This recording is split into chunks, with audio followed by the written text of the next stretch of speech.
Xenophobia, racism and tribalism is prevalent in South African society and communities.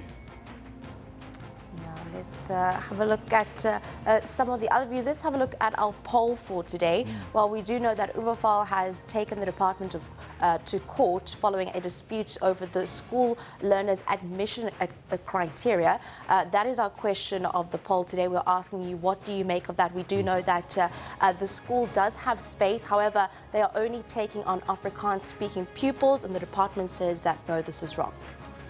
It doesn't stop, does it?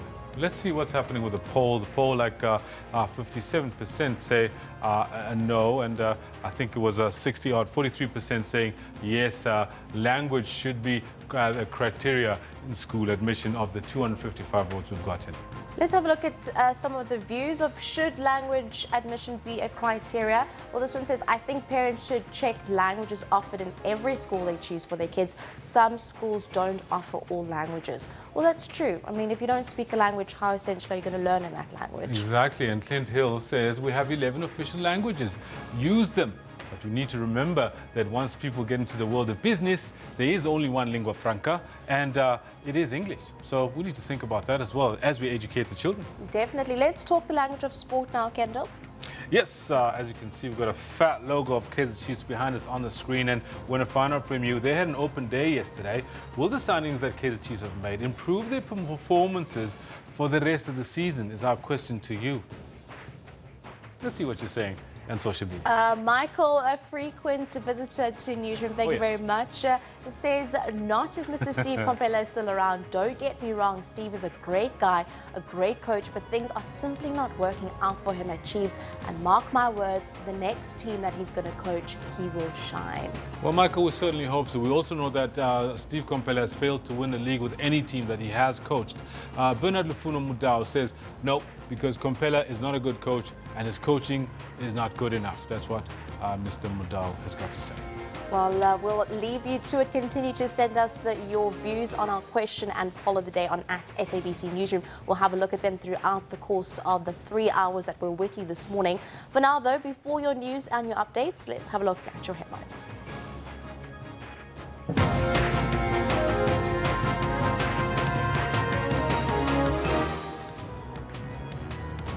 The Northwest Police are describing the torching of buildings and chasing away of Nigerians in Rustenburg last night as a complete breakdown of the rule of law.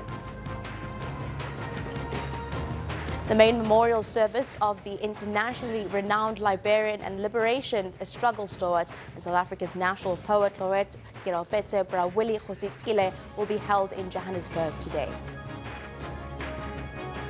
Kenya's President Uhuru Kenyatta will address the ANC's 106th anniversary meeting in East London during his visit to South Africa.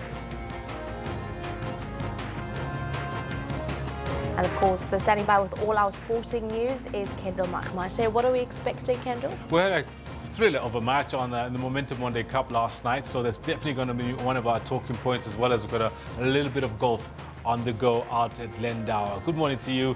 This is what we've got for you in the sports today. 6 runs! Oh, what a hit by Robbie Freiling! All-rounder Robbie Freiling stars in the Dolphins' thrilling 3-wicket victory over the Cobras in the Momentum One Day Cup. Full ball! Is it going all the way? Oh, yes! Oh, they've won the game, the Dolphins! Keen, 18 Keen! Shapalati! Oh! Bidvest Spits beat SuperSport United 2-0 to move off the bottom of the table as they earned their third win in 16 matches. It's great for a tournament like this, and like I said, you know, it's great for all the big South African guys to come out and support the tournament, and obviously, you know, if you get the guys out, you're going to get the crowds out as well. The BMW SA Open teed off this morning with South African golfer and Nedbank Golf Challenge champion Brendan Grace tipped to win it all come this Sunday. And we will be bringing you updates of that first day as the course of the bulletin carries on. But for now, do stay with Shante. She's got the news. Thank you very much, Kendall. Having a look at your top story at 9 o'clock, Northwest Police are describing what happened in Rustenburg last night as a complete breakdown of the rule of law. A police officer was arrested for allegedly dealing in drugs, and another suspect was arrested for allegedly raping a 17-year-old girl. Well, police say an unconfirmed number of community members also set alight several houses at various locations in the CBD.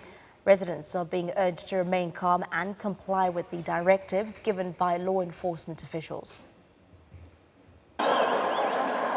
Chaos erupted in the Rustenburg CBD. Buildings were set on fire by residents angered by the alleged failure of the police to respond to a 16-year-old girl's claims of rape and kidnapping. Mother and daughter made the claims to the local taxi operators. The girl alleges she was locked up for 3 days in a house believed to be a brothel. She claims she was fed with drugs and repeatedly raped. None of the claims could be confirmed by the police. We no longer have trust in the police in Rustenburg because they work with these people. We no longer feel safe. The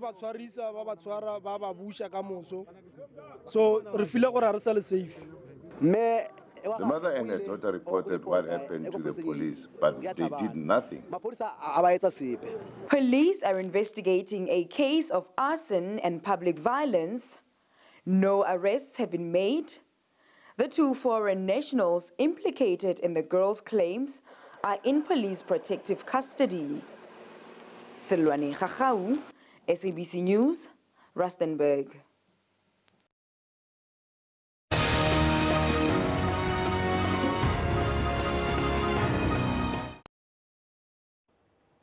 Well, for the latest news from East London, we now cross to our reporter Busisiwe Jemsana. She is attending a breakfast briefing by Finance Minister Malusi Gigaba with the focus on radical economic transformation. She is with 2 guests. A very good morning to Busisiwe. Fill us in essentially on what's happening at the moment. A very good morning to you too, Shante. Well, it is a business breakfast between the progressive youth in business in the Eastern Cape with the Finance Minister Malusi Gigaba.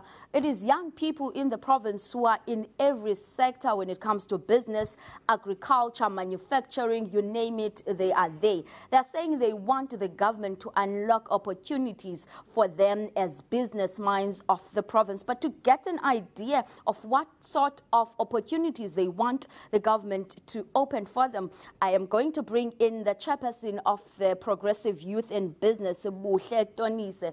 You want the government to open opportunities for you as youth in business. What kind of opportunities are you seeking them to open for you?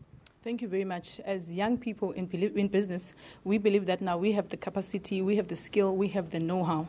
We are ready now to tap into the sector of the economy, which is previously known as reserved for the elite. So that is what we want to make sure that we have access to with assistance from the government, because as much as we would want to implement some things, there are policies in place, and we can't just overlook or use a smash and grab approach in implementing those. So that is why we have the minister today. We know that he has been speaking about the radical economic transformation, which we believe that it is close to the hearts of young people, because inclusive growth, it means that you start from the bottom going upwards. So we are ready for that, and that is why we have him here today. And in most cases, when we talk to the youth in business, they want funding from government. They want the government to fund their businesses. But you are saying you do not want funding from the government. You do have funding. What exactly do you want from Minister Gigaba?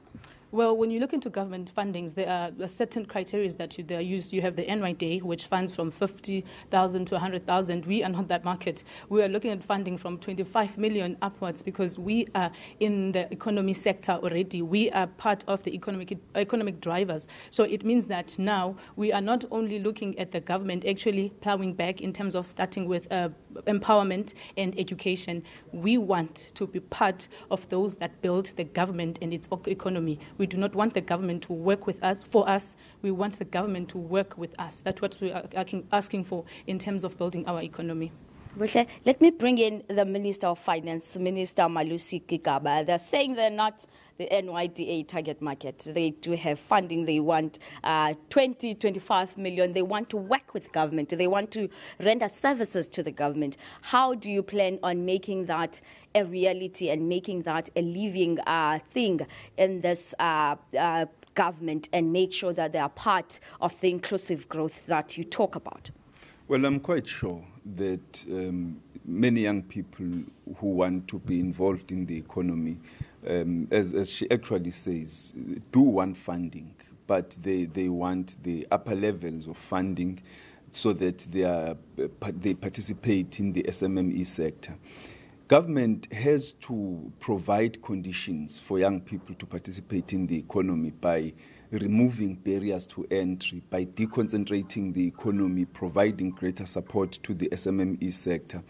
And there is a number of initiatives which have been taken in that regard, including, in the first instance, the public procurement legislation reform by National Treasury, which seeks to target, to ring-fence certain sectors of the economy to provide opportunities for black people to participate in those sectors. The Department of Small Business and Cooperatives Development is also working with the National Treasury, and even the private sector have set up an SMME fund that is aimed at assisting new entrants into the SMME sector. The SMME sector promises to create higher jobs, more jobs than the conventional sectors of the economy, but it also provides the opportunity for more people to participate in the economy, to be included. But the Department of Trade and Industry also provides funding for black industrialists. So what we are saying to young people is that there are things that we as government can do to remove barriers to entry, to deconcentrate the economy, to provide the infrastructure required to ensure that they have market access into various sectors of the economy, and to even set up the funds that can fund their initiatives. But what we need from them is to come up with the ideas, to identify the sectors they want to be involved in, to organize themselves, to ensure that they can then access those sectors and not only focus on seeking tenders in government and on seeking shareholding in existing companies. We want young people to become entrepreneurs and innovators, to come up with fresh ideas and take advantage of the Black Industrialist Program, because young people are the group in society that can provide more long-term and more sustainable entrepreneurial activity than you would get from elderly people who are close to retirement and are trying to make a retirement package as quickly as possible and therefore are least likely to embark on more long-term and more sustainable endeavors. Minister, because of time, we're going to have to leave it there, but thank you so much for your time. That was the Finance Minister, Malusi Gigaba, saying they are working hard to make sure that they remove the barriers that prevent young people from tapping into the economy of the country, but they would need to be innovative and not just look into tendering for the government, but tap into those streams that are much needed. One of those would be the oceans economy, agriculture in the province. So they would need young people to come up with those ideas. We would listen in to the business breakfast to see if young people have plans to actually tap into those, and what would they want the government to assist them in tapping into those. From us here in East London, it is back to you in studio. Thank you very much. Of course, our reporter on the ground, Bosisiwe Jemsana, just speaking to the Finance Minister, Malusi Gigaba, on the backdrop of his views on radical economic transformation. Well, the ANC's newly elected National Executive Committee has met to finalise the January 8th statement to be delivered by Party President Cyril Ramaphosa. The NEC was meeting for the first time since its election in December last year. While the party has to deal with many challenges, the special NEC says the meeting was confined to preparations for the Saturday statement. For more on this and the latest, we are joined by Mzwandile Mbeje. He is coming to us live from East London. Very good morning to Mzwa. What are we expecting in today's programme?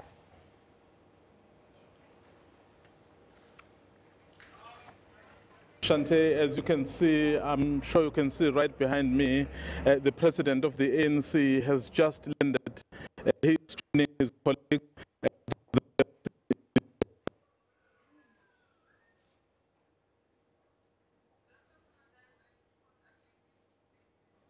Unfortunately, we are having a break in transmission there. Of course, our reporter on the ground, Mzwa Mbeje, is going to be taking us through what we can expect as we lead up until the run-up of East London's NEC meeting that is taking place upon the 106th anniversary of the ANC. And we will be giving you updates as to what we can expect. We also know that, of course, Kenya's President Uhuru Kenyatta is also going to meanwhile address the ANC's 106th anniversary in East London during his visit to South Africa. I'm not sure if Mzwai is back with us. If he is, we are going to cross back to him. Unfortunately, we can't really get him, but let's have a look at the package of the ANC NEC to come. East London, on the country's southeast coast, and host of the ANC's 106th anniversary celebrations. Business is booming outside as the ANC faithful get ready for the weekend. Inside, the leadership has been hard at work crafting the statement to be delivered by its party leader. Newly assembled, they will have to navigate various challenges facing the movement. We were just meeting to say, present a statement, January 8 statement, so that all of us are aware of the statement and we engage and debate it and we adopt it and we move forward. While some may be new to each other, challenges are not. Speculation has been rife that part of the discussion will include the future of President Jacob Zuma. That matter was not for any discussions and debate. The President and the President of the ANC continuously are actually meeting and engaging, and I think there was no matter to be discussed. As NEC members got down to business, they expressed that they were moving in the right direction. It's quite clear that the leadership is committed to unity, renewal, and reconnection with society. I am excited about and upbeat about the level of discussions. We're very happy. It means the road ahead will be full of activities, but we'll work for our people. Ramaphosa is expected to focus on building unity, reviving the economy, and tackling corruption. The NEC has put to bed speculation that this meeting was going to discuss about the future of President Jacob Zuma. It says its primary focus is the drafting of the national statement for January 8 on Saturday. As a result, all leaders are now expected to go out and mobilize. Mzwandile Mbeje, SABC News, East London. Let's try this again. Zwandile Mbeje joins us for the latest now live from East London. Very good morning to you once again. Hopefully the transmission guards will be with us. What can we expect on today's agenda? As you can see already, there's a lot of activity behind me. Several ministers, rather several members of the NEC have arrived. Jackson Mthembu, Faith Mutambi. Of course, they join the president of the ANC, who landed just about 5 minutes ago. And of course, the SG, Ismail Hashule, we also saw him driving in. And we understand that the deputy president, David Mabuza, is already inside. So we are waiting to be taken in, and this is a very important visit. As you know, that Mandela was not only the president of the ANC, or rather the president of the country, but he became a global icon, so revered the world over. Perhaps no wonder that one of the visiting heads of states from Kenya, President Kenyatta, who is meeting President Zuma today in Durban, so on Saturday will be coming to East London to attend the January 8th statement. So it shows the importance of this occasion. And you'd remember that this is about this is the continuation of what the new leadership started. A few days ago, they went to KZN, where they visited the graves of the former presidents of the ANC, really to pay tribute for the role they played. And they continue here in the Eastern Cape, where the main activity of January 8 statement will be held. And you know this event is quite important, particularly for the new president of the ANC, President Cyril Ramaphosa. President Ramaphosa was initially earmarked by President Mandela back then as the deputy president, so which would have paved the way for him to have become president much earlier. So this does seem like an emotional reconnection by the president of the ANC, who remains the deputy president of the country. We expect that any minute from now, so will be taken in where President Ramaphosa, Deputy President Mabuza, and other officials will be meeting with the family of Mandela. So what we are not clear about is whether they will be able to go to the gravesite of Mandela, because what has been happening is that it looks like that event is reserved for the official unveiling when Mandela is supposed to turn 100 on July the 18th. So this is what is going to be happening now. They will meet the family, and then from meeting the family, they will then make a few remarks, and after a few remarks, then they will proceed to the king of Abatembu, the acting king, King Azenati. You know that the king of Abatembu is currently in prison, but of course there is his son who is acting.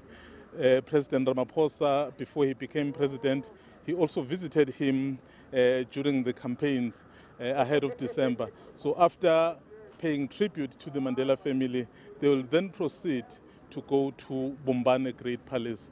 This is part of the mobilization which we've been seeing all over the Eastern Cape, because all of this, they are drumming up support for Saturday, where we expect the statement of the ANC to be delivered. Yesterday, the special NEC met to draft and finalize the statement, and you know, before we spoke to them, there had been speculation that perhaps beyond the statement there could be other issues, particularly the future of the president of the country.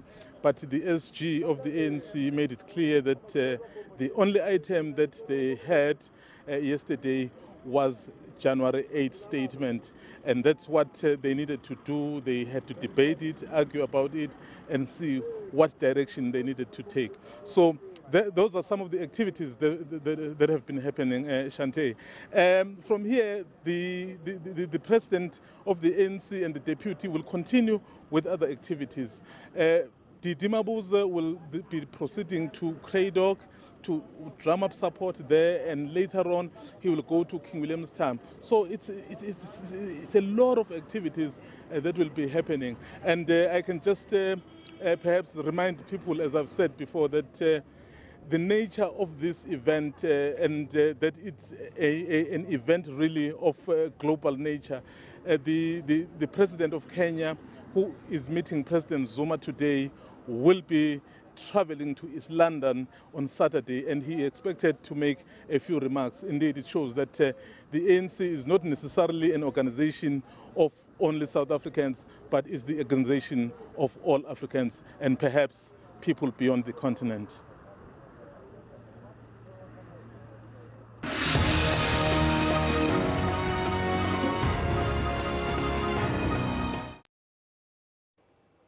Well, indeed, that was our presidential correspondent, Nzwandile Mbeja. Moving on, Parliament's Sub-Rules Committee is moving with speed to finalise the rules guiding the impeachment of a president. Well, this follows the Constitutional Court ruling that directed Parliament to implement these rules without delay. The committee has resolved to probe 3 options to undertake the impeachment process. The president may be removed from office. An unprecedented process to draft rules that will guide the impeachment process of a sitting president. Draft proposals to have a panel of experts probe the conduct of the president prior to the impeachment were given a cold shoulder by state law advisors. But still on the table, a proposal for an ad hoc committee of lawmakers. If the motion is put forward by a member, there are very clear grounds why the impeachment should be undertaken, the principles, the procedures and processes. Then we can then set up an ad hoc committee to look at the whole issue. Mtakane says the investigative process should be fair and not politically loaded. Some experts believe it would be difficult to separate politics from factual findings of a probe. A two-thirds majority vote is required to impeach a president. They must find a way to just get to the facts. Is there a serious breach of the law and the Constitution? Then secondly, Parliament as a whole, they vote. Given that there's a serious breach of the Constitution or the law, do we want to impeach the president? That is a political process that goes on as it normally would. Opposition parties have made it clear they will sponsor a motion to impeach President Jacob Zuma once the mechanics of the process have been adopted by the National Assembly. Ulelani Philip, SABC News, Parliament. Well, now to unpack the process of drafting rules for the impeachment of the sitting of the president, we are now joined from our Parliament studio by constitutional expert Mr. Pierre de Vos. A very good morning to you. Thank you very much for joining us here on Newsroom. Well, there were a number of issues raised about how one exactly makes, or rather the subcommittee prevents the majority support when actually making these rules. What is your view on the findings? Well, obviously the Parliament and the members of Parliament drafting the rules are bound by the Constitutional Court judgment. So the first thing you have to do is you have to see what the court said. And the court said you have to create a process where you're going to more clearly define what is a serious breach of the Constitution and the law. At the moment, that's a bit of an open-ended question. So they have to decide, then maybe they have to stipulate a list of criteria that will help them to decide what would constitute a serious violation of the Constitution or the law. And then they will have to decide who is going to make that decision. It will have to be, said the Constitutional Court, a process within Parliament, but it cannot be dominated by the majority party, because then it becomes a party political decision and it's supposed to be a legal, factual decision. And so that is the difficulties that they are going to struggle with. They will have to come up with that process. But it is for the committee to do so, the committee of all the representatives of all the political parties, and then they're hopefully going to agree on some process to go forward. Now, there was also a suggestion of a secret ballot. What do you make of that? Well, we know that the Constitutional Court has already said in a previous judgment that a secret ballot for the actual vote of no confidence, that is our Section 102 situation, might be required depending on the context, depending on the specific factors. So one would imagine that the same would apply for impeachment. But the court said in that previous judgment, the UDM judgment, that it is not in every case that the secret ballot is required. It will depend on the context. So I would imagine that the rules could allow for a secret ballot, but would not require it in every single case. That will be closest to what the Constitutional Court actually said. Now, we know that Section 89 of the Constitution, which allows for the removal of the president on grounds of a serious violation. Essentially, can you give us more details as to what actually constitutes a serious violation?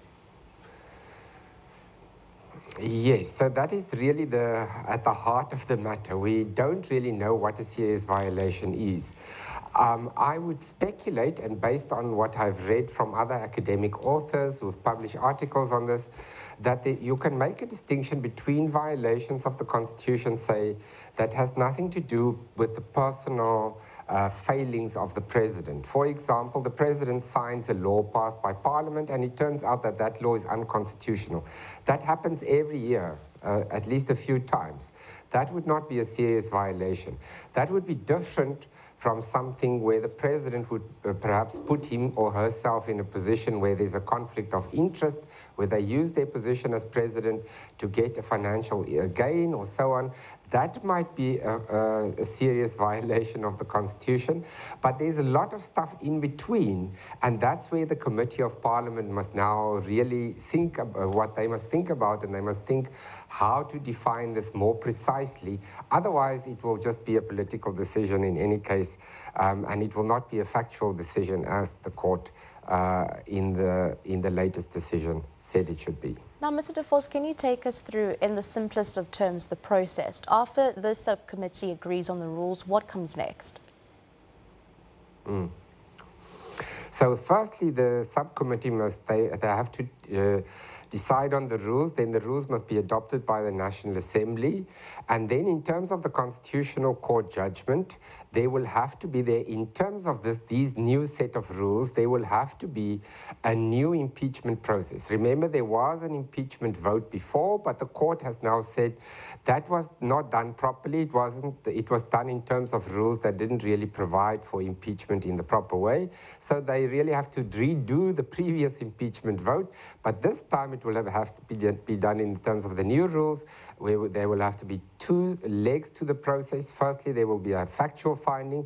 Is the president guilty of a serious violation of the Constitution or the law? Firstly, if the answer is yes, then it goes to the National Assembly, the whole National Assembly, and then everybody votes. And then, of course, that's where the politics come in and where the various parties might take a different line on whether there should be an impeachment or not, and it has to pass with 2/3 majorities to be successful. Yesterday was, of course, day one. It was quite a lengthy and tedious morning. We do know that the EFF wants the subcommittee to finish this process by the end of next month. Do you think that the subcommittee is going to meet the Constitutional Court's deadline? Well, the subcommittee obviously is under pressure because they are bound by the Constitutional Court deadline. If not, they will have to go back to the Constitutional Court. That is another cumbersome process. So one assumes there's nothing that focuses the mind like a deadline. I know from writing articles, if there's a deadline, you quickly do it. So I assume that they will meet the deadline, yes. Thank you very much for joining us here on the Newsroom. We really appreciate your time. Of course, that was Professor Pierre De Vos, constitutional expert, unpacking the current parliamentary proceedings of drafting impeachment rules of a sitting president. Let's take a short break here on Newsroom. Do stay tuned.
A lot of us rely on tech to survive, and Africa is already a mobile-first continent.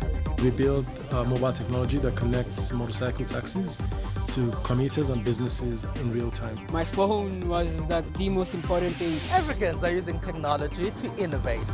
On Network, we have African technology and social media news. Even robots have heard about us. Hello, watch Network on SABC. For African technology and social media news, join News Phumelele Zondi on Network every Sunday at 9 p.m.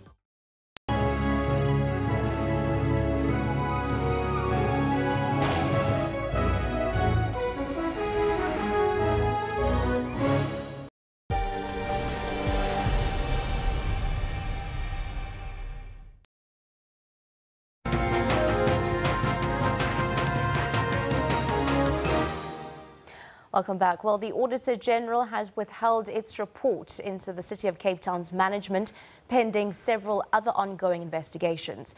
Preliminary findings by the attorney firm Bowen Gilligan have lifted the lid on maladministration and corruption in the City of Cape Town, implicating the Mayor, Patricia de Lille, and many other senior officials. De Lille has, however, rubbished some of the findings and denied any wrongdoing. The City of Cape Town has been marred by tensions, infighting, allegations of maladministration since late last year. There have been a series of reports, investigations, as well as accusations across media platforms of how the DA want to oust De Lille as executive mayor.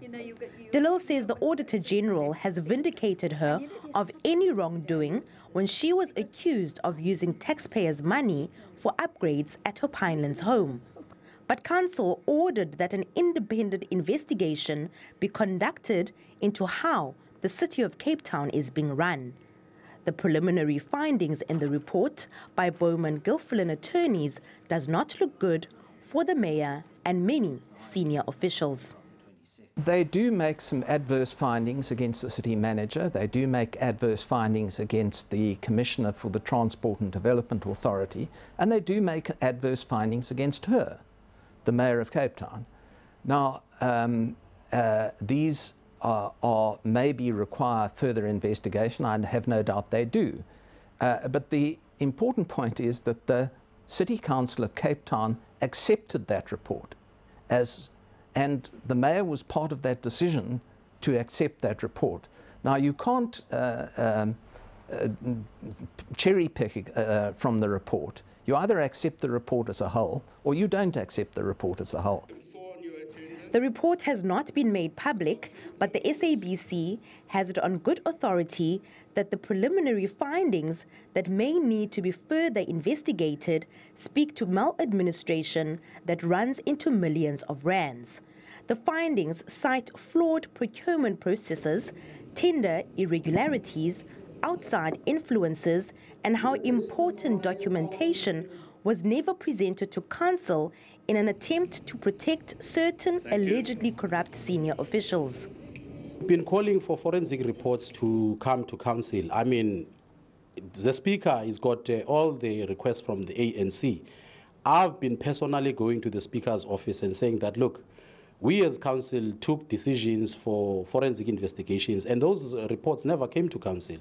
And we knew that something was cooking here. And all of them, they knew before local government elections that the DA is in trouble. And they wanted to use De Lille in 2016 local government elections to win elections, especially the coloured constituency. The ANC has alleged that De Lille's hands are not clean, but they will not allow the DA to use them to oust her for their own political expediency. Other political parties have also weighed in. It's now about personality.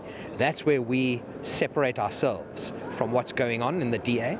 And we're now saying to the DA, we're not going to support any motion to remove the mayor because they've said it's no longer about right and wrong. How can it be that a person is found, for instance, not guilty in principle, and yet she's still removed? It's unacceptable for us. It's never about colour. It's never about a gender. It's never about age.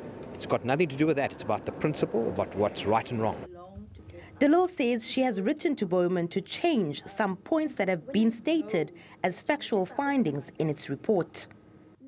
I picked up 3 wrong factual findings in the report.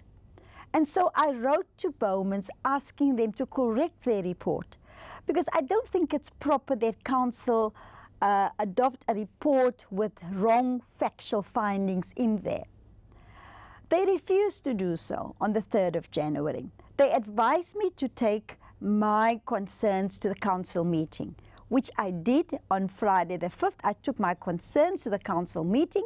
The report was on green, a confidential report. My submissions to council is on white. It is the evidence that I've submitted to council, and therefore I am entitled to speak about them. I have now written to them again yesterday, and I've given them until 9 o'clock tomorrow morning to correct their report.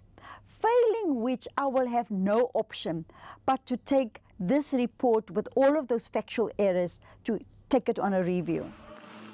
The Western Cape Regional Executive has also issued a statement to say De Lille should be removed as the City of Cape Town's mayor. De Lille has lashed out to say this was never discussed with branches and that another faction within the DA is trying to replace her with Western Cape leader Bonginkosi Madikizela, but she has vowed not to go down without a fight. Meanwhile, DA Federal Executive is expected to meet on Sunday to decide De Lille's fate. Nomawetu Solwandle, SABC News, Cape Town. Let's take a short break here on Newsroom. Do stay tuned. More sports and updates coming up next.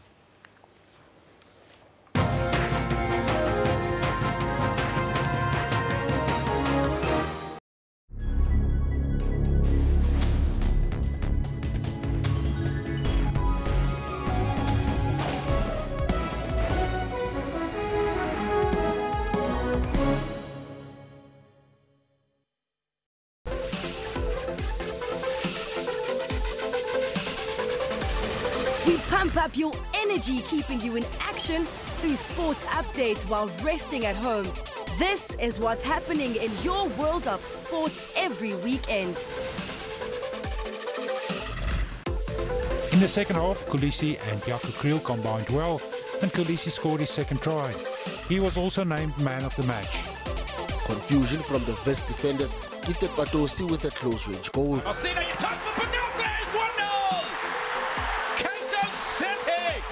In the 10th round, he pinned a visibly fatigued McGregor on the ropes and hammered the Irishman before the referee stepped in to stop the bout. He's a tough competitor. He's a lot more experienced, especially in the layer. Keep it locked on Sports Live every Saturday and Sunday at 20:30.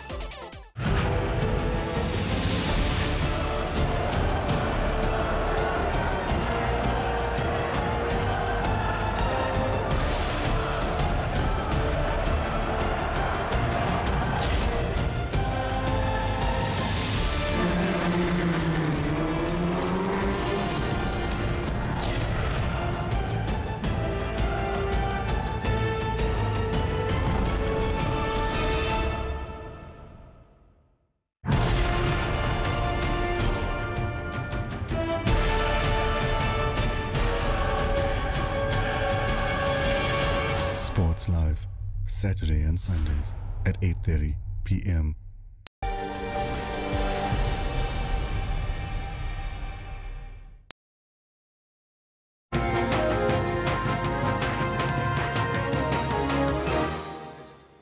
Welcome back. Well, in the midst of the African National Congress's 106th birthday celebrations, the newly elected NEC is also meeting for the first time this week under the leadership of Cyril Ramaphosa.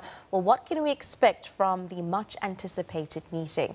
We talked to Ibrahim Fakir, Director of Programs at ASRI, the Owl Socio-Economic Research Institute in Johannesburg. Very good morning to you. Thank you very much for joining us this morning. What are the likely agendas to, or what rather is going to top the list of the agenda at the NEC? Well, going into the meeting, obviously there was massive speculation that the fate of President Zuma would be one of the issues on the agenda. But we've heard, after conclusion of the first day of the meeting, that it wasn't in fact on the agenda. Some people speculated that it might be raised from the floor from one of the 80 NEC members, but apparently that didn't happen either. And I think it makes sense because, look, the first NEC meeting before the January 8 statement is usually typically dedicated to drafting and crafting the core message of the January 8 statement. And so I think Ramaphosa is going to use this as an opportunity with the NEC, obviously, to craft a statement which kind of emphasizes the themes that have been coming through from the ANC conference. The first would be about unity, the second about rehabilitation within the ANC and within the organization, dealing with questions of corruption and so forth. But I think the thing they've got to be cautious about is that the unity doesn't come at the cost of sacrificing the core principles that Ramaphosa himself campaigned on because in doing so, he erodes much of his own credibility around what he can do. And the markets, the rand, the performance of public confidence also suggests that there are expectations that he would deliver on some of the promises he made in his own campaign to be president of the ANC. Now, Zuma is still president, and there is a sensitive issue around the two centers of powers. Take us through that.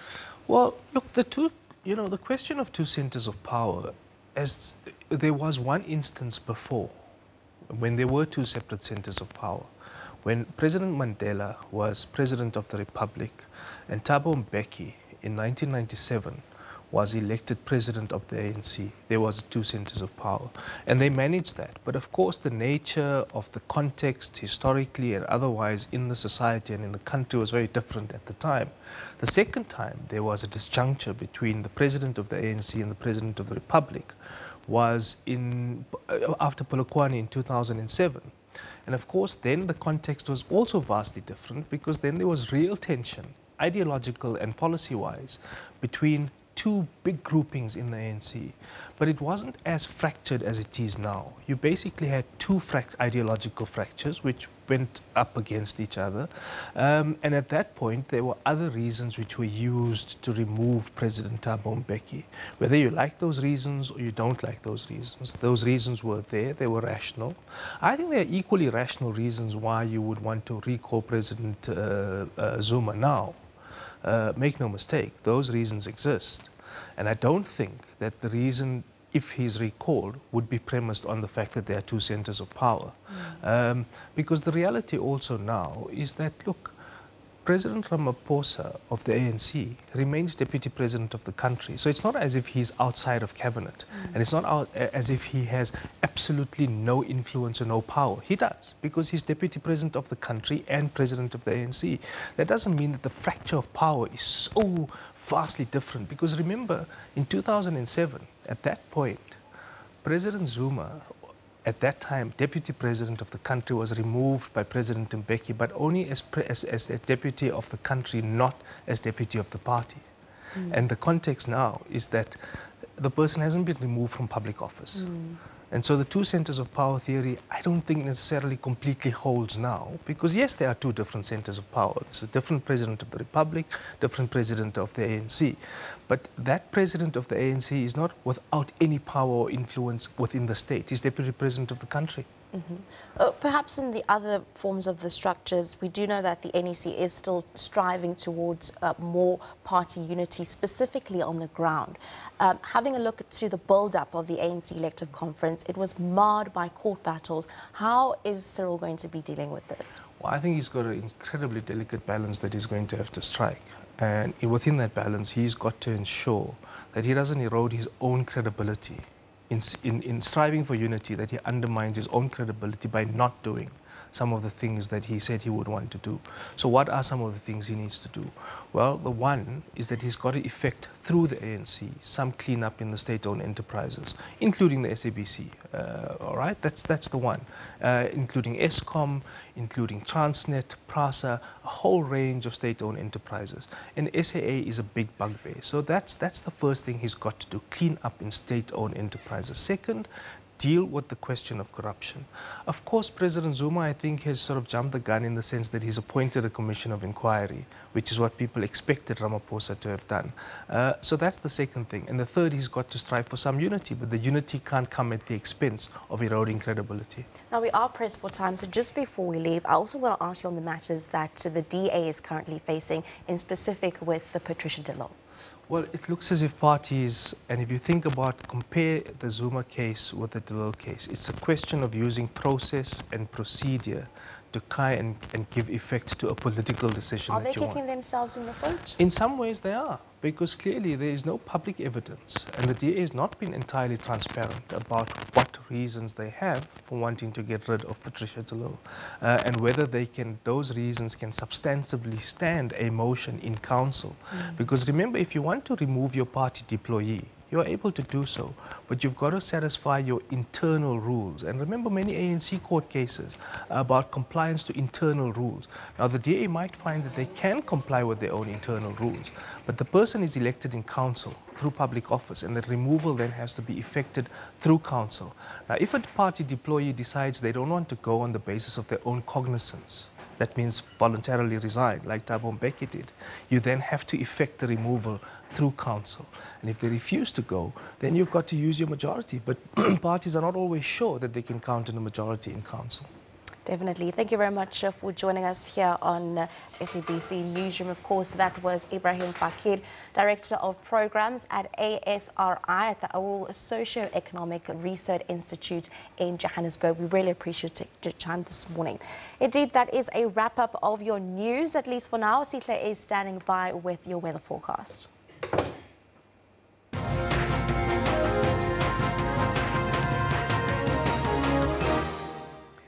Well, thank you very much and welcome to the Weather Desk. Now it's time to take a look at the African continent and what it has in store for us for today. Starting off with the satellite image, we're seeing cloudy weather here in northern parts of Mozambique through towards Zambia and the whole of Angola, and a bit of a cloud coming down south towards Namibia.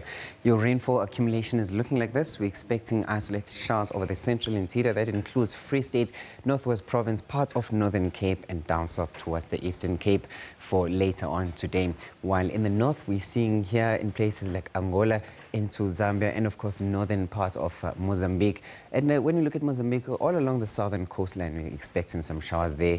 You can expect some on and off rainfall from today going into tomorrow along the coastal areas of Mozambique, and it continues tomorrow with persistent rain here along the coastal areas.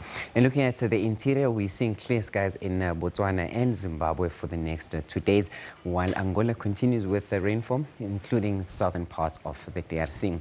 Taking a look at your temperatures today, we're seeing hotter temperatures over the central interior, places like Upington peaking at 39, or down south towards Itaara, we've got 36, 37 in Komani, while Cape Town is also very hot, scorching at 33, although we're expecting partly cloudy skies in Cape Town. There's a possibility of those extremely hot temperatures. In towards the northern parts, we're starting to see cooler temperatures in Mbombela with a high of 23 and those isolated showers possible, but only in the evening that you can expect those showers.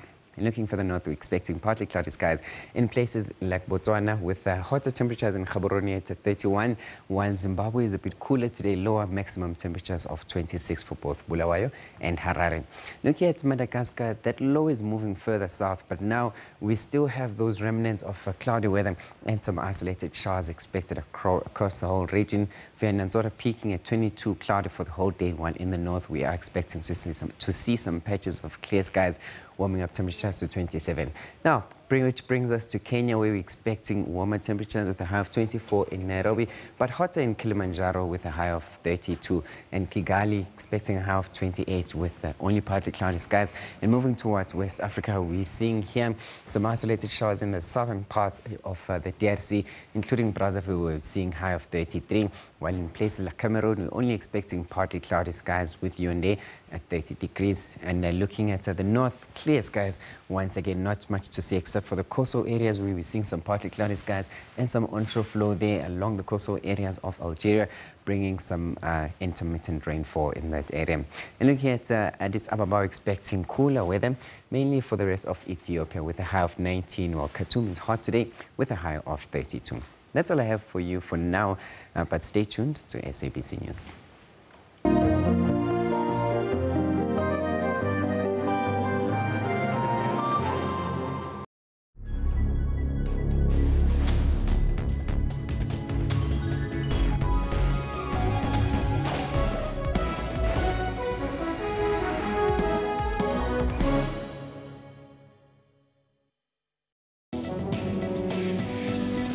Over 5% of the world's population, or 360 million people, has disabling hearing loss. Sometimes babies are born that can't hear. Yeah. And especially during the pregnancy, where there's some infections that a mom could pick up that can actually transmit that damage to the ear, and those children can be born deaf. I don't look at myself as a disabled person. I looked at myself as Bruno, not with a disability. I don't have barriers. I use South African Sign Language because I have a language. And unfortunately, we need to talk to the teenagers and the young people out there. I know it's now fine to go to the concerts and listen to that loud music, but you're actually damaging those little hair cells all the time. And you're not going to pay the price now. You're going to pay the price when you turn 45, 50. And then all of a sudden, we're going to see the damage done. For all your health news, join Health Talk every Saturday from 9 to 10.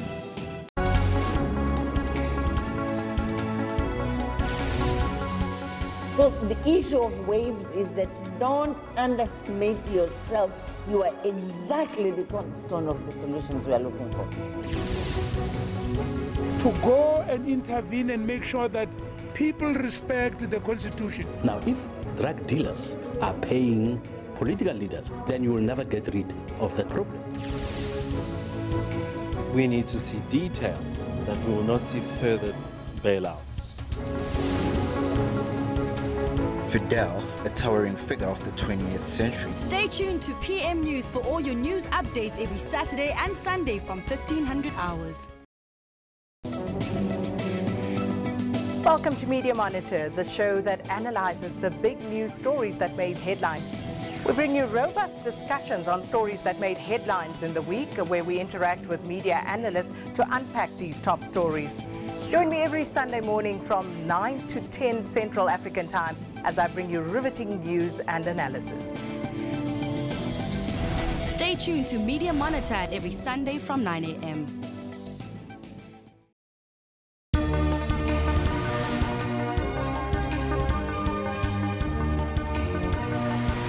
We are your eyes in all major events around the world. A wonder not seen in the United States in almost 100 years.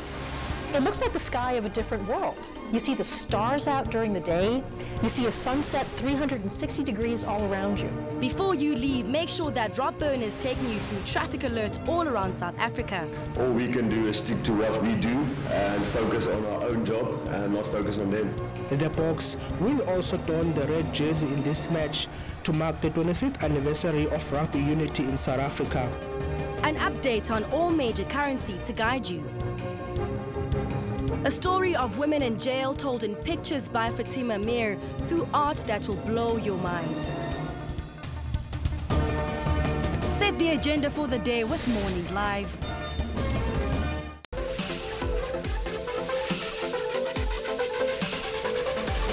We pump up your energy, keeping you in action through sports updates while resting at home. This is what's happening in your world of sport every weekend. In the second half, Kolisi and Jaco Kriel combined well, and Kolisi scored his second try. He was also named man of the match. Confusion from the West defenders gifted Batosi with a close-range goal. I'll see that you touch the Pagante, it's 1-0! Cape Town City! In the 10th round, he pinned a visibly fatigued McGregor on the ropes and hammered the Irishman before the referee stepped in to stop the bout. He's a tough competitor. He's a lot more experienced, especially in the layout.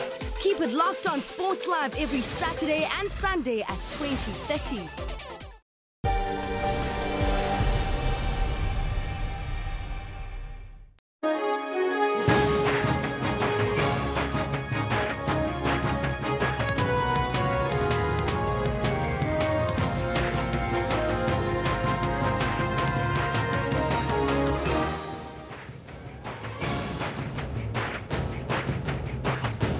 Very good morning to you. Welcome to Newsroom. If you have just tuned in, we're coming to you live from our Auckland Park studios in Johannesburg. I'm Shantay Yankis. I'm not alone. Standing by with your sports is Kendall Makamati on this Thursday. You good, Kendall? Fantastic. Looking forward to the weekend like you in that first hour. Yes. Well, things are not so good in Rustenburg as chaos has broken out overnight in the northwest in Rustenburg, where the police and a group of armed people were involved in running battles in the town's CBD. Well, 6 buildings believed to be brothels and liquor stores have also been set alight by a group which they allege are taxi drivers. The community is claiming to be getting rid of the city's crime. So today our question of the day is, why is mob justice so prevalent in our society? You know, it's not the first time we'll hear about this, and that's exactly why we're posing this particular question to you today. Let's see what you're saying about this on social media. This first one coming in says, of course, South Africans are tired of being bullied by the thugs protected by the SABC. And clearly West says because people are frustrated by crime, they feel tired of being powerless and have decided to be proactive instead of waiting for cops who can't even chase criminals because of their big bellies, says clearly. Well, it's true. I mean, the community actually went to taxi drivers and they said, you know, we feel that the taxi driver associations and the owners are going to help us more than the police. That's in the package coming up in just a bit, so stay tuned for that.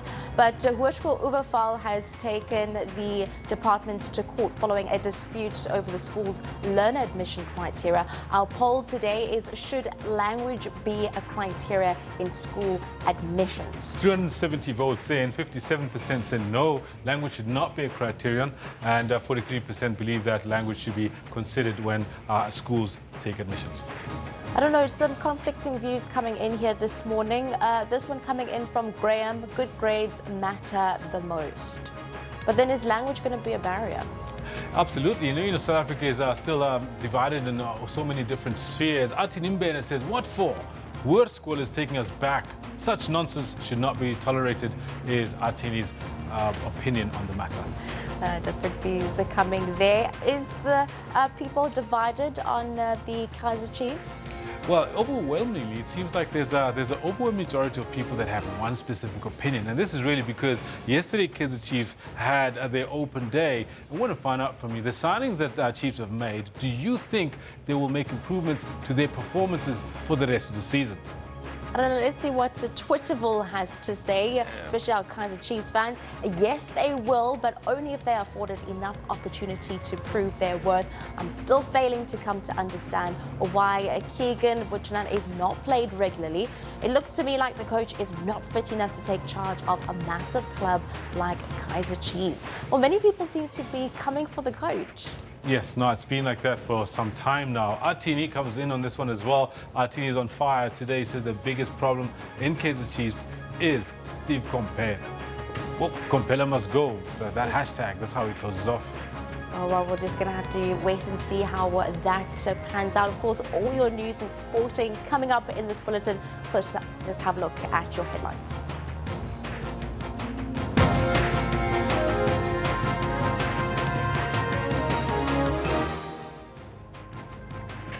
Well, Northwest Police are describing the torching of buildings and chasing away of Nigerians in Rustenburg last night as a complete breakdown of rule of law. The main memorial service of the internationally renowned liberation struggle stalwart and South Africa's national poet laureate, Petse Braweli Khositsile, will be held in Johannesburg today. 6 runs! Well, Kenya's President Uhuru Kenyatta will address the ANC's 106th anniversary meeting in East London during his visit to South Africa. And of course, Kendall is standing by with your sports this Thursday morning. Very good morning to you, Kendall. What tops the list? What tops the list is a whole lot that's happening in the world of cricket. We've got like a test coming up on the weekend. We had some Momentum One Day Cup action last night, but we also have a little bit of golf on the go. Good morning to you. This is what we've got planned for you for today. 6 runs! Oh, what a hit by Robbie Freiling! All-rounder Robbie Freiling stars in the Dolphins' thrilling 3-wicket victory over the Cobras in the Momentum One Day Cup. Full ball! Is it going all the way? Oh, yes! Oh, they've won the game, the Dolphins! Keen, Aiton Keen! Shapalati! Oh!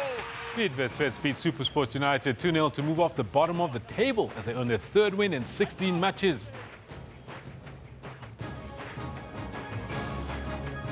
And of course, we have the BMW SA Open, which teed off this morning. Everybody knows that Nedbank Golf Challenge champion Brendan Grace is tipped to win. Let's take a look at how things are going. And the first few golfers go through the first round. Dennis Hutchinson. Oh, thank you very much, Dom. Looking forward to a great day's golf here at Glendale. One of our really top, I would say, in the top 5 golf courses in the country. And playing perfectly today. No wind to bother the players. Greens receptive. I think we're going to see some very low scoring. This is Matt Wallace at the 5th. A slight dogleg par 4 uphill and then downhill into the green. It plays at 459 metres.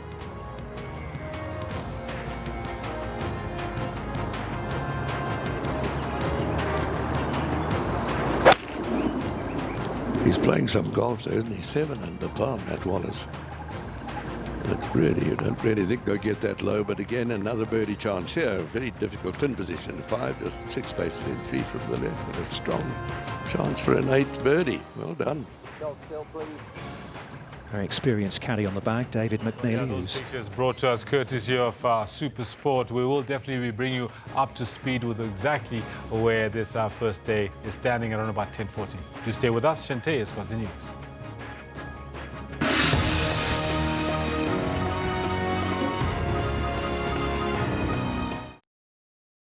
Topping our agenda at 10 o'clock, the ANC's newly elected National Executive Committee has met to finalise the January 8th statement to be delivered by party President Cyril Ramaphosa. Well, the ANC was meeting for the first time since its election in December last year. While the party has to deal with many challenges, the special NEC says the meeting was confined to preparations for a Saturday statement.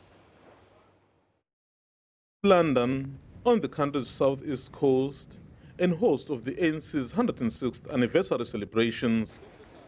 Business is booming outside as the ANC faithful get ready for the weekend. Inside, the leadership has been hard at work crafting the statement to be delivered by its party leader. Newly assembled, they will have to navigate various challenges facing the movement. We were just meeting to say, present a statement, January 8th statement, so that all of us are aware of the statement and we engage and debate it and we adopt it and we move forward. While some may be new to each other, challenges are not. Speculation has been rife that part of the discussion will include the future of President Jacob Zuma. That matter was not for any discussions and debate. The President and the President of the ANC continuously are actually meeting and engaging, and I think there was no matter to be discussed. As NEC members got down to business, they expressed that they were moving in the right direction. It's quite clear that the leadership is committed to unity, renewal, and reconnection with society. I am excited about and upbeat about the level of discussions. We're very happy. It means the road ahead will be full of activities, but we'll work for our people. Ramaphosa is expected to focus on building unity, reviving the economy, and tackling corruption.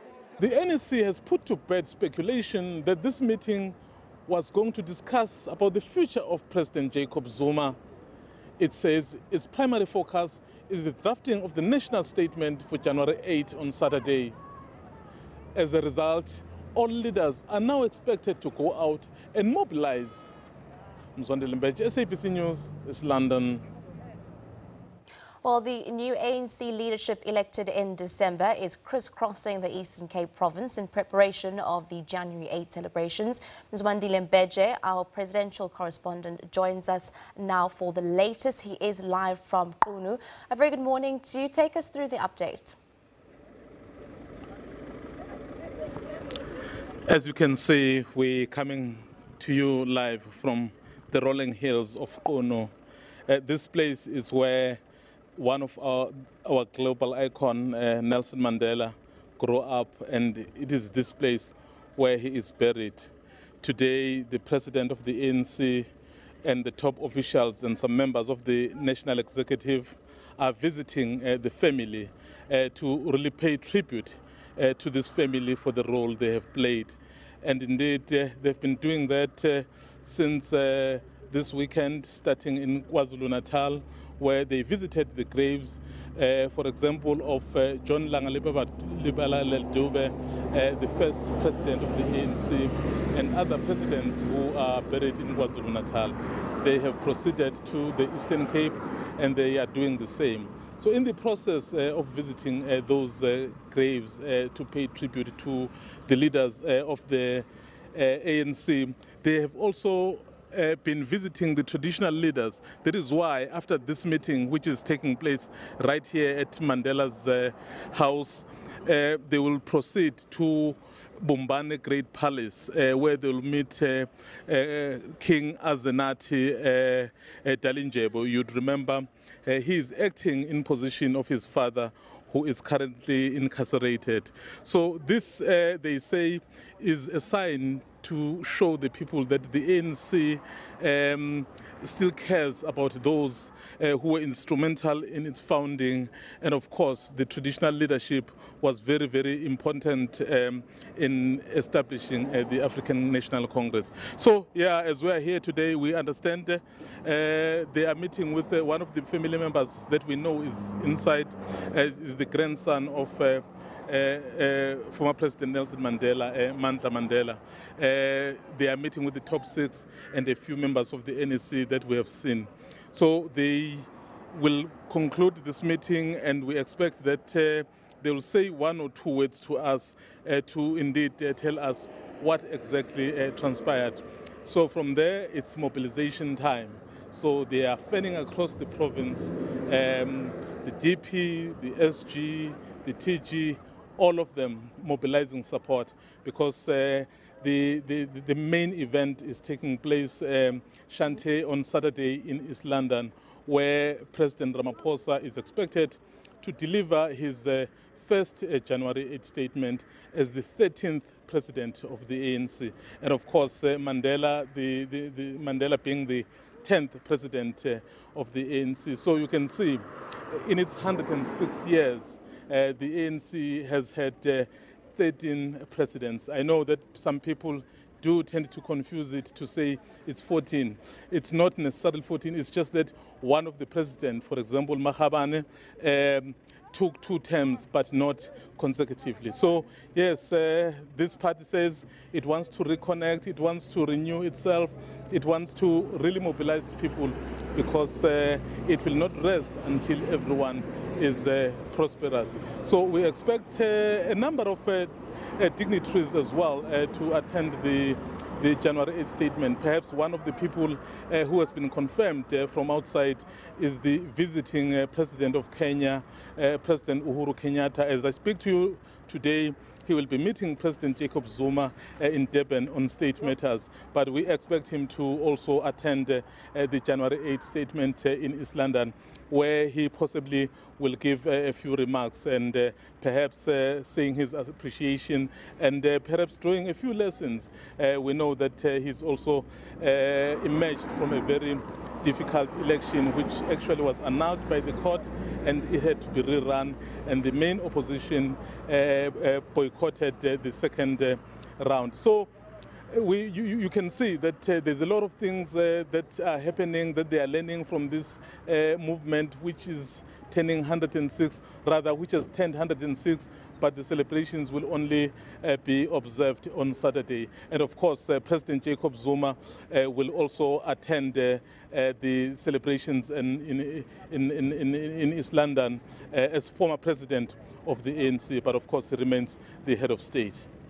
Definitely. Thank you very much for taking us through that from the hills of Puno. Of course, that was our presidential correspondent, Mzwandile Mpeje.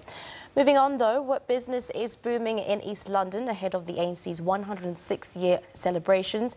B&Bs and hotels are fully booked. The province had to negotiate for more flights arriving and departing to and from East London due to demand. 100,000 people expected to flock here this Saturday. The ANC holds its main January 8th celebration. Some have rented their houses for Friday and Saturday. Many around East London have taken to social media to advertise their private residences. The city is now full to capacity in terms of accommodation, and those spin-offs are also transcending to the neighboring cities such as Port Alfred and Great Kai. We work together with SAA to introduce one flight which is 3:15 on Friday, leaving around about 6 o'clock on Sunday, which is going to extend the actual capacity of what SAA or SAA Link would carry in terms of its own passengers. They normally would send carriers which are below 140, but now they have sent somewhat a bigger, carrier capacity. But it looks like it's not only big businesses that are benefiting, even the smaller players are cashing in. When ANC people are here, there's more business, but days are not the same. Business is just picking up just a bit. We're just waiting for Saturday, and then business will be up to standard. The Eastern Cape is unable to quantify the monetary value yet. More people are expected to make their way to these stands on Thursday and on Friday ahead of the main celebrations on Saturday. Musisi Wejemsana, SABC News, East London. Well, the Progressive Youth in Business in the Eastern Cape has called on Finance Minister Malusi Gigaba to fast-track the implementation of radical economic transformation. This emerged in a business breakfast held in East London, focusing on the role of entrepreneurs in unlocking the radical economic transformation. Our reporter Bosisiwe Jemsana spoke to Finance Minister Malusi Gigaba after the breakfast briefing. To provide conditions for young people to participate in the economy by removing barriers to entry, by deconcentrating the economy, providing greater support to the SMME sector. And there is a number of initiatives which have been taken in that regard, including, in the first instance, the public procurement legislation reform by National Treasury, which seeks to target, to ring-fence certain sectors of the economy to provide opportunities for black people to participate in those sectors.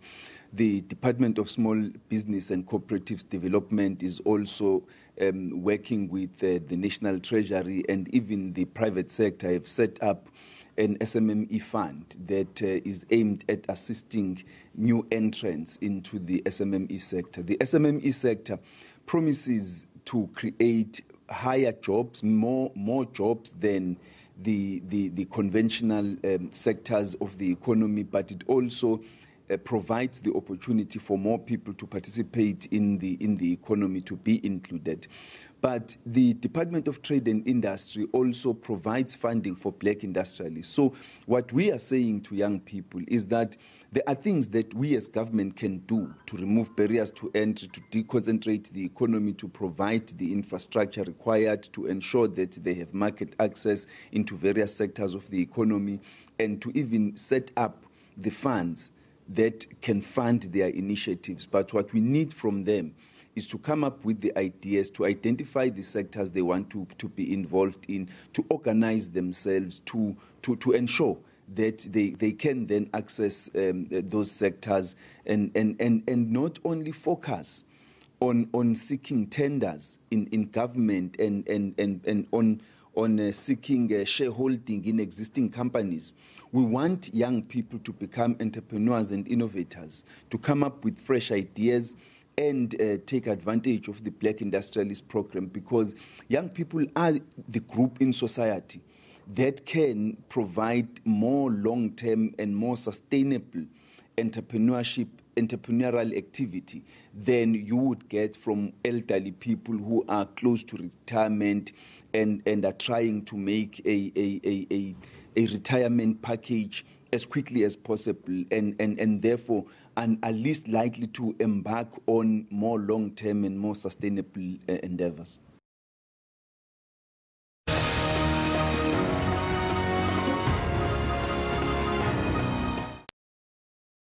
Northwest Police are describing what happened in Rustenburg last night as a complete breakdown of the rule of law. A police officer was arrested for allegedly dealing in drugs, and another suspect was arrested for allegedly raping a 17-year-old girl. Police say an unconfirmed number of community members also set alight several houses at various locations in the CBD. Residents are being urged to remain calm and comply with directives given by law enforcement officials. Chaos erupted in the Rustenburg CBD Buildings were set on fire by residents, angered by the alleged failure of the police to respond to a 16-year-old girl's claims of rape and kidnapping. Mother and daughter made the claims to the local taxi operators. The girl alleges she was locked up for 3 days in a house believed to be a brothel. She claims she was fed with drugs and repeatedly raped. None of the claims could be confirmed by the police. We no longer have trust in the police in Rustenburg because they work with these people. We no longer feel safe. The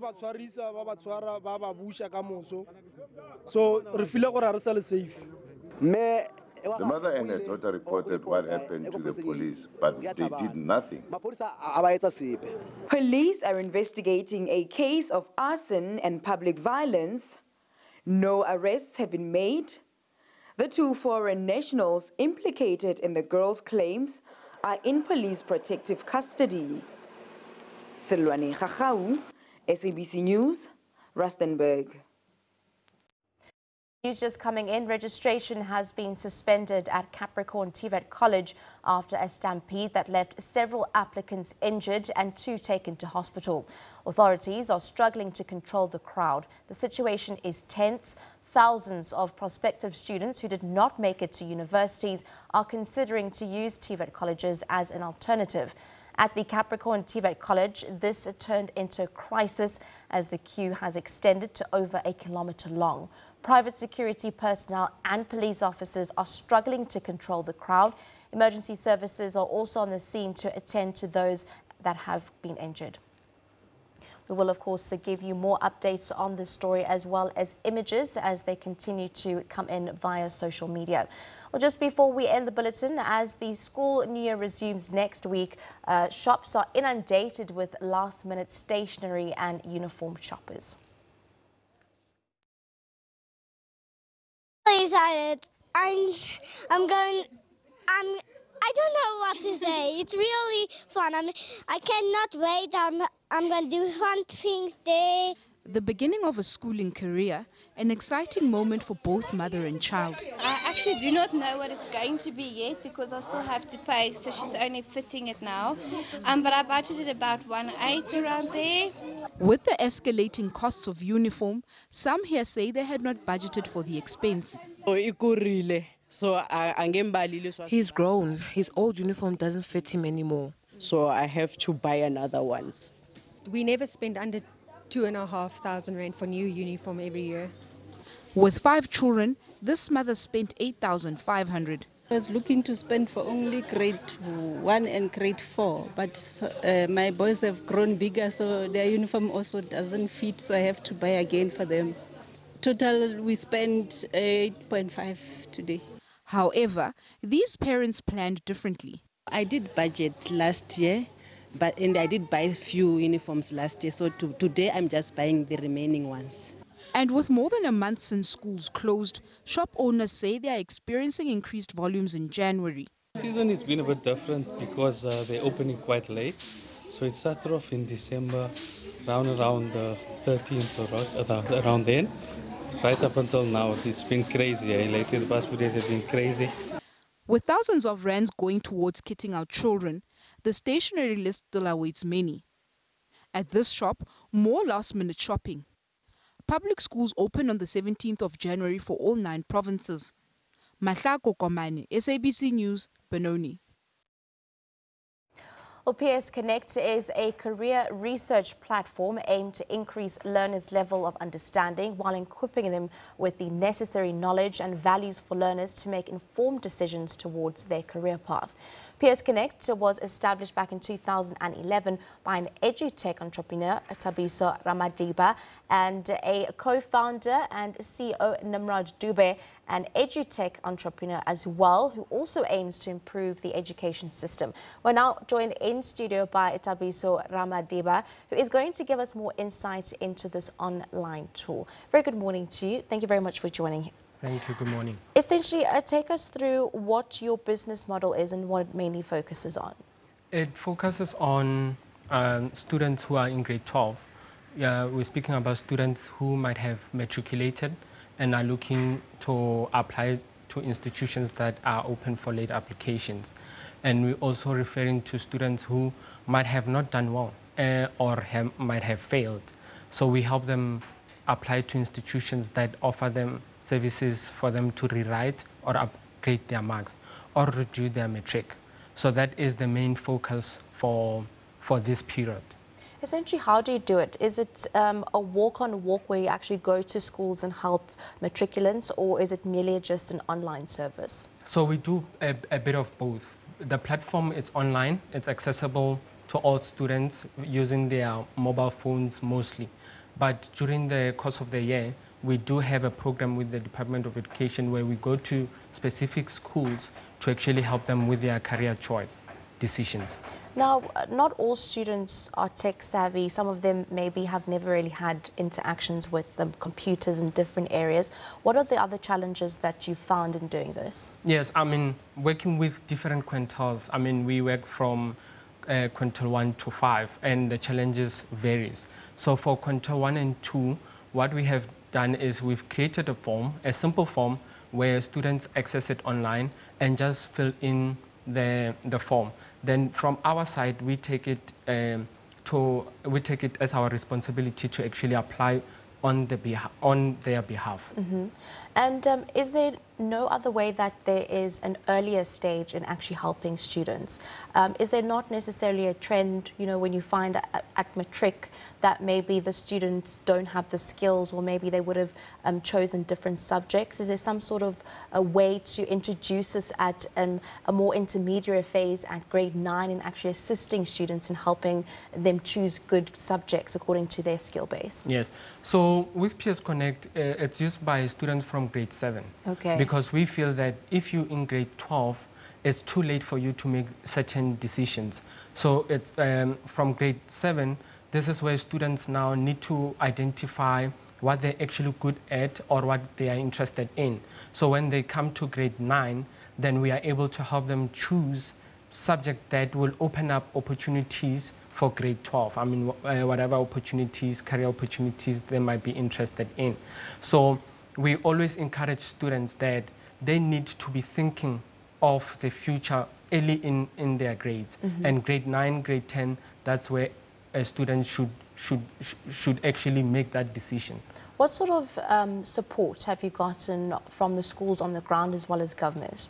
So from the schools, they actually excited of our system because it's used by parents, it's used by teachers and the student.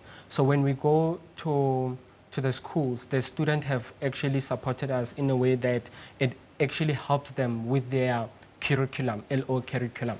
Then from government, it's on talks because as you know, there's always an approach they might be focused on. So we're still on talks with government. And it seems that you started this in 2011. Can you take us through the success story? So we were still completing our degrees. It was I and Nimrod.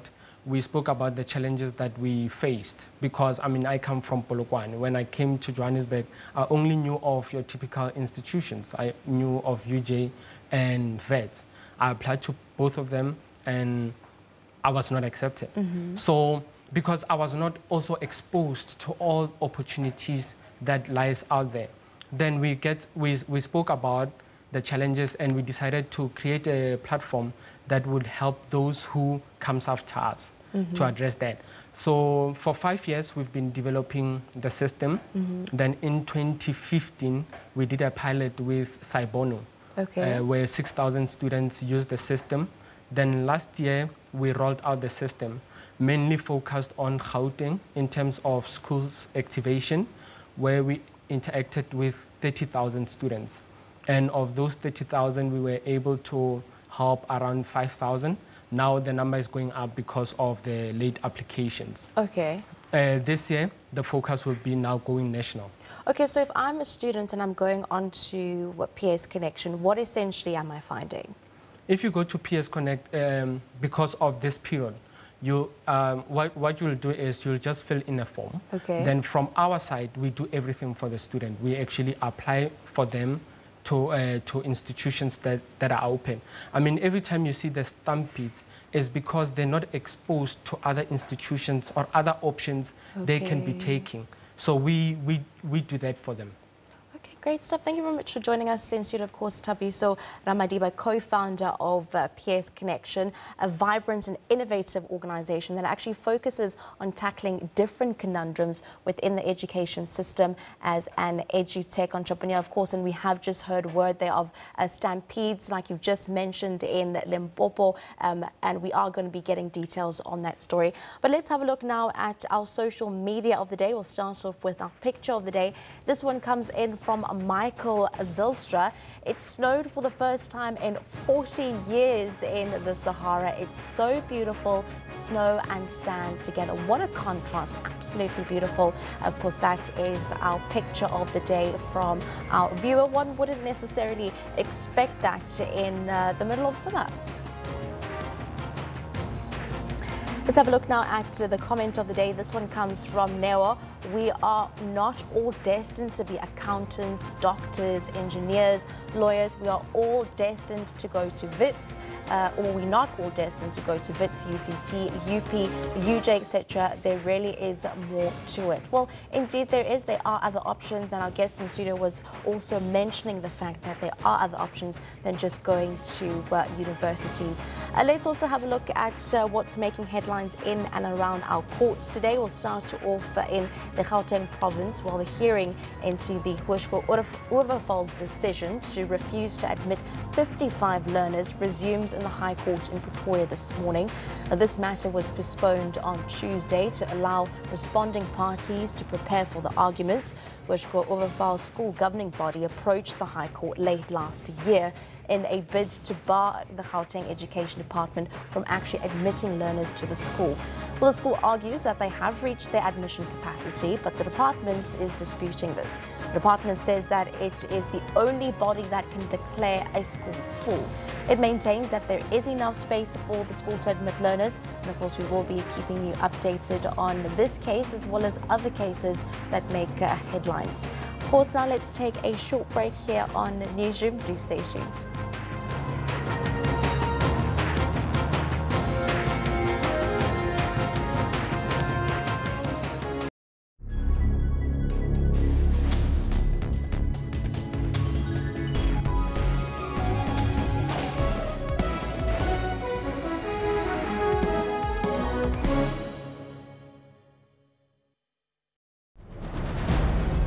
With the stories of abuse from the other 8, but they haven't been ready to pursue any angles. They've offered their support. They've offered the comfort to the 8, and it's been an amazing journey. It feels like your heart actually literally sunk in your shoes. It wasn't a long encounter. I think at the time I froze. The way the criminal justice system deals with sexual violence is problematic. And I don't know, unless there's a fundamental change in many things, the way prosecutors deal with the victim in the matter. For all investigative insights, stay tuned to Special Assignment every Saturday at 17:30. Welcome to Media Monitor, the show that analyzes the big news stories that made headlines. We bring you robust discussions on stories that made headlines in the week, where we interact with media analysts to unpack these top stories. Join me every Sunday morning from 9 to 10 Central African Time as I bring you riveting news and analysis. Stay tuned to Media Monitor every Sunday from 9 a.m.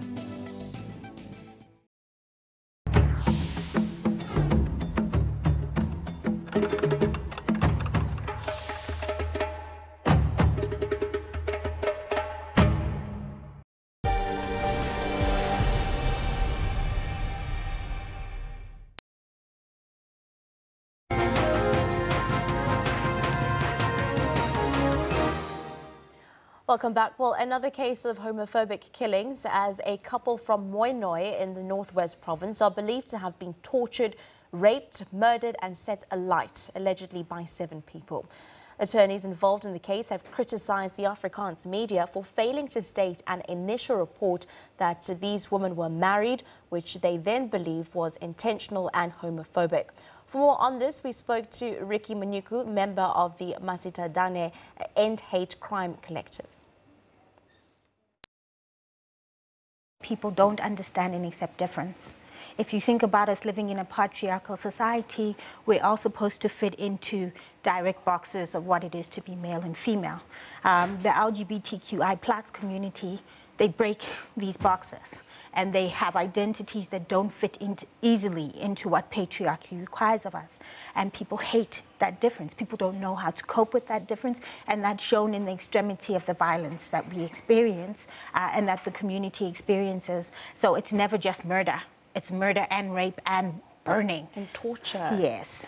Now let's have a look at attorneys involved in the case, of course, criticizing Afrikaans media, saying that they failed in their initial report to mention that this was intentional, that this was a homophobic attack. What is your view on this? Well, I think that we need to be talking more and more about these crimes. I don't think that I should be here talking today because there's been a murder. If we want to change how society views these members of our community, the LGBTQI+ members of our community, if we want to change the anger and the hatred that people have, we need to be talking openly and in an accepting way about the LGBTQI+ community, about the differences that we have in society in terms of gender identity and in terms of sexual orientation. Once we're more open and we're talking in an accepting way about these realities, it will change the impunity that exists in society. It will change the fear that exists in society. Is society doing enough to void these hate crimes? We have social media, we have platforms of internet that creates awareness about the LGBT community. No, I don't think society is doing enough. I think that society, the South African society in general, is not thinking enough about violence and why we are violent and why we tend to be violent to the more vulnerable, marginal members of our communities. And that's the work that Masitandane tries to get a community to do, to dig in deep as to why we choose violence, why we allow and enable violence. I don't think it's good enough to say there's social media. In our workspace, the social media is coming from the LGBTQI+ community. There's very little support, there's very little adhesion, there's very little solidarity from other communities. Yeah. With that being said, do you think that the law could have harsher actions taken to violence that has been prompted by homophobic intention? Yeah, the LGBTQI+ community has fought very hard for hate crimes to be considered as part of the law, to be considered in sentencing, so that we remove impunity, so that people know that when you're committing a crime that is underpinned by hatred of difference, you'll be punished even more harshly. This hasn't necessarily shown itself in the sentencing that we're seeing happening, nor in the pursuit of cases. You know, for example, when it comes to the cases around rape and murder of LGBTQI+ members of the community, those cases are very slow in being implemented. Those cases are very slow in being taken through the courts, which is why infrastructure was set up by the Department of Justice, but we're not sure that that infrastructure is working optimally. From your perspective, you mentioned just briefly what your centre does. Take us through what else it does. So the Masitandane End Hate Crimes Collective are people throughout South Africa who work in communities, who work with the media to get people to reckon with violence, and violence that stems particularly from hate crimes. As you would see in the Noxolo Keka case, the violence stemmed directly from an altercation in a shebeen, in a pub. So what we do is we go into a community and we go directly to the pubs and we start conversations in the pubs and we try to get community members to think about why are they instituting violence and to make a pledge, not only not to institute violence, but to protect members of their community broadly, not just members of the LGBTQI+ community. Now, for someone that is being affected by some of these hate crimes, what is your advice to them? How do they get help? There are a number of organizations that we have in Cape Town. There's a Triangle Project that's doing amazing work. In Johannesburg, we've got Iranti, we've got the Lesbian and Gay Network. So there are a number of organizations across the country that you can reach out to. But I think that we would also encourage that people report cases. And work with organizations like FEW, which gather the community in order to ensure that cases are dealt with. There is an infrastructure in the Department of Justice, so there is a task team that deals with hate crimes related to LGBTQI+, and there's a rapid response team that's supposed to ensure that such crimes are prosecuted and dealt with adequately. We have to make use of this infrastructure. We have to talk more about difference and about ensuring that difference doesn't make you vulnerable to hate. Would you then say that is one of the biggest challenges? Yeah, the biggest challenge I think that we've got is about changing perspectives on difference. And it needs to be seen within the perspective of patriarchy itself, a system that is binary, that has only this side and this side, and doesn't allow the flexibility that the LGBTQI+ community perpetually challenges. We need to change our mindset about the range of differences that exist in society, and be willing to accept all those differences, not just binary differences. Now, if we compare the support that the LGBT community gets from perhaps to countries like the US and comparing that to South Africa, what do you think are the differences? I think that the LGBTQI+ community is marginalized throughout the world. They've worked very hard as a community, and they continue to work very hard as a community for recognition. They work hard as a community to be accepted. We have to understand and see them as a marginalized community, and a community that needs solidarity, and a community that needs support.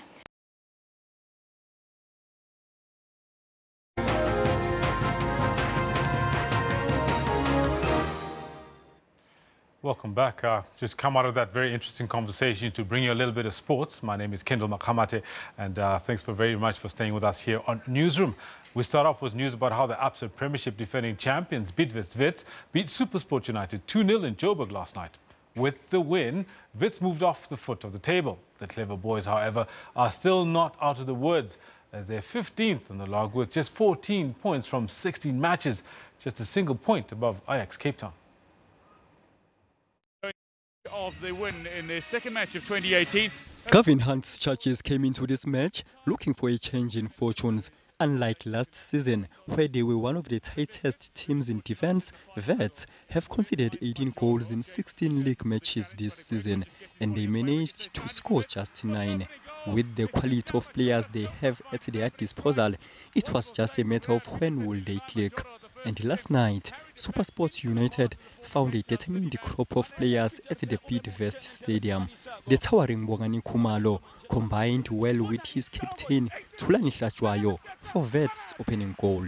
Bongani Khumalo bajabula Kevin John Hunt nina bekunene njengoba njena sibona Bongani mzilikazi kaMashobane umfaka mbulazi bakithi. It didn't take long for the students to add to their tally. James Keane showed his strength and class as he bulldozed his way to score the Clever Boys' second goal of the match. Keane, Shaparati, oh! Icona Matwatana, Icona Mbugeli. And it was game, set and match for the Mill Park-based outfit. Listen, I've seen things in my life and I've seen in football this 6 months I've never seen in my life. So don't even get me started. When we started like that and we hit the post and we missed the open goals and side footers in, and I thought, here we go again. And we stuck at it and got our goals. And then the second half was never going to be an entertaining second half because we didn't want to go anywhere. We said, listen, we got what we got. In our position, we just need to safeguard it and play from there, you know.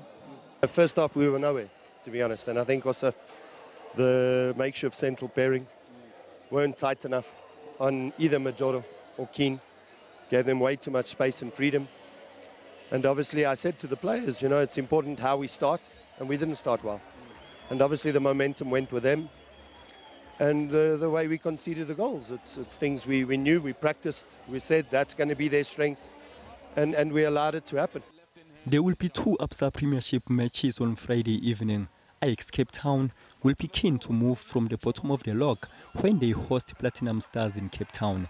And a mouth-watering encounter is on the cards at the Harry Kwala Stadium in Pietermaritzburg when Maritzburg United take on Bloemfontein Celtic.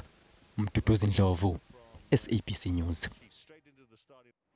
And of course, one of the big stories that's been doing the rounds of the last 24 hours is about how Kaizer Chiefs football manager Bobby Motaung believes that the 3 new players that they've signed will solve the club's goal-scoring problems and help the club challenge for both the Absa Premiership and the Nedbank Cup titles. Chiefs have been the busiest of the Absa Premiership teams during the transfer window, signing Spelele Ntshangase, Leonardo Castro and Kabelo Mahlasela. Motaung also said that Dutchman Rob Huttig was contracted as technical advisor and will not be a replacement for the coach, Steve Kompela. The powers that be at Naturena seem to have heeded the fans' calls to bolster the squad with quality players. In the past, the supporters complained that the club either signed players that went of high quality or free agents who came cheap. But the signing of Spelele Ntshangase, Leonardo Castro and Kabelo Mahlasela seem to have excited the fans. The additions we've done is more to compete. There's a league to play for, there's a Nedbank to play for, and who knows, when you qualify, win the Nedbank, win the league, you qualify for Champions League. So you also have to plan ahead in terms of building the team ahead for the future. The quality of players signed seemed to be what's needed, with the club's league stats showing it plays to too many draws and has only scored 13 goals in its 16 matches. And not that Chiefs is defensive. You look at the match we played against SuperSport. Too many final third entries. We got behind the defense, maybe the luck, maybe the composure, maybe the courage, the confidence to finish. Now when you get attackers like these, you're looking to rectify that. Ntshangase, whose dream was to don the gold and black jersey, believes with the quality of the club's goals will come. They are good players. I think, like I said before, the one thing that has been lacking at Chiefs, from my point of view, was that killer pass. So with the good movement of Paez and the combination with Shava, Sizoitol. Castro might make his debut together with Ntshangase on Saturday against Polokwane City, with his work permit expected to be ready before then. Meanwhile, the club has explained that technical advisor Rob Huttig takes the position of Conti Kubeka and will assist both the development squad and the first team. Pesing Katlu, SABC News, Naturena. Now, you remember just 2 days ago, I had Tim Sugazi in studio here to talk about some of the signings and, you know, that one, those rumors that were flying around about Leonardo Castro signing for Chiefs and then all of a sudden jetting off to France. He called that mischievous and just a rumor, and there you had it. Yeah, Tim Sugazi was right. Leonardo Castro was on your screens in a Kaizer Chiefs jersey, as you saw just now. Now, we're asking you a question for the day on Newsroom in terms of the sports. We want to find out from you, after that open day and after what you've just heard, will the signings that Kaizer Chiefs have made improve their performances for the rest of the season? This is what we're asking you. We've had a few comments coming in from you already. First up, Nazim comes in and he says, you know what, I think it's too late because the season is almost halfway. So Nazim, not particularly optimistic that's going to make a big difference. Adrian coming in saying, the main problem here is the manager, Mr. Steve, to the management of the club. Please get another coach. That's Adrian begging the management to remove Steve. Lenga Kulube says, yep, at least they have proved us wrong. As in, yes, they are interested in buying players that are current, fit, and doing good for their previous clubs. Now, moving on to other sporting stories, we now talk a little bit about cricket, where Robbie Freiling starred with both the ball and the bat to guide the Dolphins to an emphatic 3-wicket victory over the Cape Cobras in their Momentum One-Day Cup match at Boland Park. Freiling was the pick of the bowlers for his team with figures of 3 for 44 and ended up scoring 2 maximums with the last 2 deliveries of the match to get his team over the line. Well, for the Dolphins, who were sent to field first by Joppy Domini, Robbie Freiling with the wicket of Richard Levy in the first over. The away side had a number of run-out opportunities to add to their wicket tally. However, they were undone by some of wild throwing, which missed the stumps. After the stage was set by Nginjima and Malan with an early partnership of over 100 runs, Captain JP Domini played a blunder, scoring 86 from 66 to guide his team to a good total of 289 for 6 after 50 overs. In reply, Moni van Wyk scored 106 from 133 balls to get his team over the line in a match that was decided in the last ball of the contest. The win means the Dolphins are still yet to lose a momentum match played in Paarl. They played 4 matches, winning 3 and 1 with no results. Joseph Muhali, SABC News. Now, the first cricket test match between South Africa and India at Newlands resulted in a massive classic between the 2 top test teams in the world. Both captains, Faf du Plessis and Virat Kohli, said it was memorable and it ebbed and flowed before the Proteas triumphed to take that 1-0 lead in the 3-match series. Now, more of the same is expected when the 2 teams go head-to-head in the second test at SuperSport Park in Centurion this coming Saturday. Both captains said it was a great advertisement for Test cricket, but South Africa will have to make at least one change, a replacement for the injured Dale Steyn. Fast bowlers Lungi Ngidi and Dwayne Olivier have been called up to the squad, and it could be a straight shootout between them and the all-rounders Chris Morris and Andile Peklakwayo. Obviously, you have to consider if you want to play 7 batsmen again, or possibly looking at one of the all-rounders, one of the 2 all-rounders. So that's the chats we'll have over the next few days. But what we have to see what the Centurion wicket looks like first. While the Indians bowled well, their batting proved brittle.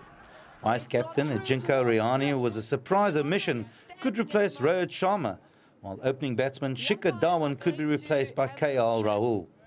We decided to go on current form.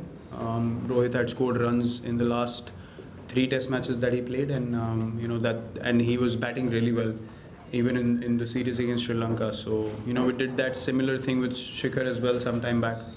And look, these things can be always can be looked at in hindsight, thinking what if or what if not. 2 years ago, the Proteas were subjected to spinning minefields on their tour to India. It's payback time, and it's no surprises what type of wicket Captain du Plessis wants at SuperSport Park. Pace and bounce is something that you look for in South Africa. There was movement in this test match, and obviously overhead conditions and moisture did play a role. When we go to Pretoria, we'll hopefully get the same in Joburg. Those are renowned for wickets that are a little bit quicker, so hopefully we can get the same there. Expect another cracker up on the Highveld. Test cricket at its very best. Craig Murray, SABC News, Cape Town. Now, the 107th edition of the SA Open Championship, hosted by the city of Ekurhuleni, teed off this morning at the Glendower Golf Club on the back of the welcome news that the governing body of the official World Golf Ranking has approved the elevation of the tournament to the status of flagship tournament on the Sunshine Tour. A little earlier on, we had Englishman Matt Wallace, who'd taken the early lead on -6 at the last check, with the South African trio of Kyle McClatchy, Jacques Blau and Garrick Higo in just slightly off the pace on -5 and -4. Let's have a quick look to see what's happening as the morning develops even further. We're taking live pictures brought to you by SuperSport right here on SABC 404 from cut the Glendower. fairway in a little bit further in towards the center of the fairway this year to take those trees out of play if you're in the first cut of rough. But here we have Brandon Stone. He has to hoik it up over the trees out of a pretty deep lie here. Yeah. Not an easy shot. Well, he's really gone after that. All right, not a bad leave at all from where he was. It's about the best he could do, because it looked like he really had to get it up quickly. He looks frustrated, but as you said, that's a good leave. It's an easy chip up the hill there, one you're again actually thinking about chipping in. Correct. Just a wedge shot here from a reasonable lie for Sullivan. The ball was sitting down ever so slightly. There's a good shot. All right, Andy. Get the most improved award after hitting the last iron shot in. Well, there you have it. We had a quick look at Brendan Stone, very own South African Brendan Stone, doing pretty well out there. Let's see how this goes. Is it going to be a South African that takes this one, just like Grace took the Nedbank last year? Well, we'll find out. Now, Italian 4th seed Fabio Fognini is through to the semi-final of the Sydney International Tennis Tournament. Fognini came back from a set and 2-4 down to beat 5th-seeded Frenchman Adrien Manarino. He scored a 6-7, 7-6, 6-2 victory. Now the Italian will play Russian qualifier Daniil Medvedev in the semi-final. Medvedev's beat Fognini's countryman Paolo Lorenzi 6-3, 6-3 in their quarter-final match. Now, it was a better day for the South African teams at the Dakar Rally on the final full day in the sand dunes of Peru. Geniel de Villiers finished third in the fifth stage, with Toyota Gazoo teammate Nasser Al-Attiyah in fifth place. Stefan Peter Hansel's lead is now over 31 minutes overall after he ended up winning that stage. Since the first stage, Peter Hansel hasn't finished off the podium, and his composure in the sand has shown why he's a 7-time winner of the car category to add to his 6 titles on a bike. He now has a 31-minute and 16-second lead over second-placed Carlos Sainz. 9 times world rally champion Sebastian Loeb was forced to withdraw, a victim of the treachery of the dunes. Just 5 Ks into the stage, he hit a hole that had him stuck for 2 hours and also injured his co-driver Daniel Elan. Also out of the race is former Chelsea and Tottenham manager Andre Villas-Boas, also injured in a crash into a dune and airlifted to safety. In the bikes category, the ride of the day belonged to Spaniard Juan Barreda. He made huge inroads on the leaders with a comprehensive stage win that saw him jump from 11th to 4th place overall. French rider Adrien van Beveren stayed on top and has a lead of just a minute over Argentina's Kevin Benavides. Janet Witten, SABC News.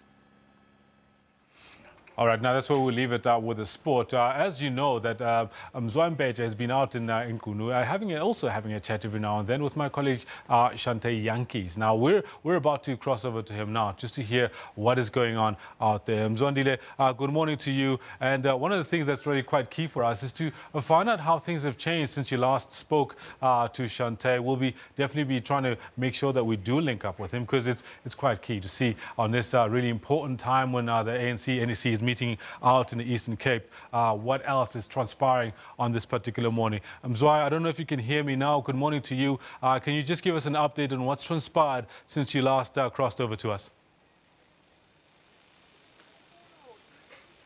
Thank you, Kendall. I'm sure you can see behind me, as you see in those gates. So we're waiting any minute from now, the president and the members of the family from the Mandela family. They will be speaking to us, and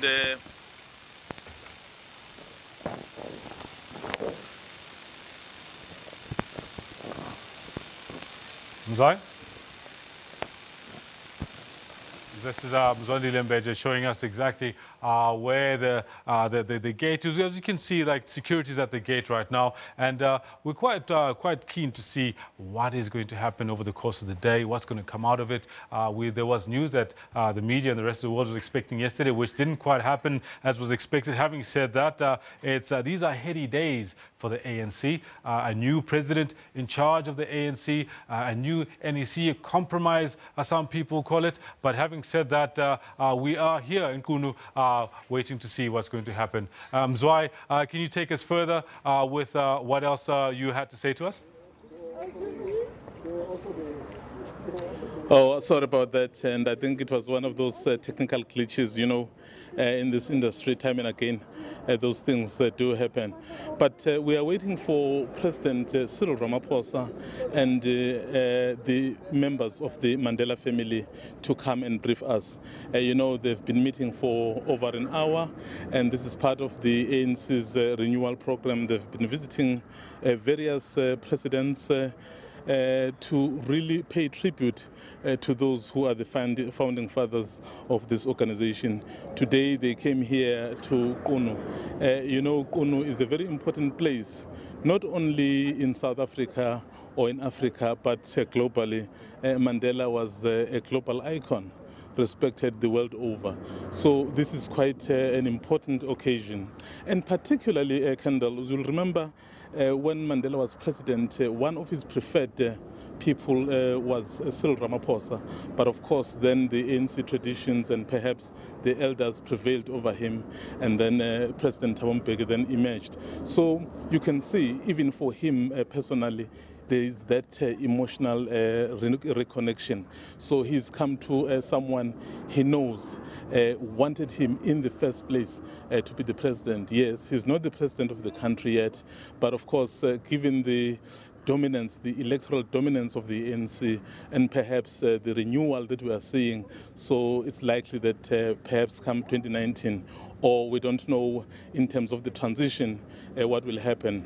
So what is happening now is that they will finish here and then they'll go to a community hall because this is also part of the mobilization. So they are mobilizing people around the Eastern Cape for the event that is taking place in East London, where Ramaphosa, as the 13th president, will be addressing the January 8th statement. We know that yesterday they said, they debated it, they crafted the statement, and then I understand that they agreed on issues to talk about.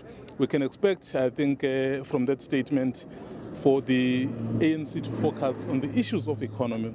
You know that our economy at the moment is not doing well, and I think it will also give a boost to Deputy President Ramaphosa in his capacity as the Deputy President of the country as he heads to Davos next week. You remember?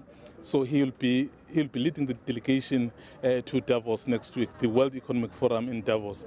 And of course, that forum is a very important forum, Kendall, because that's where the most powerful, either economy or political, gather under one roof, if you like. So they share ideas.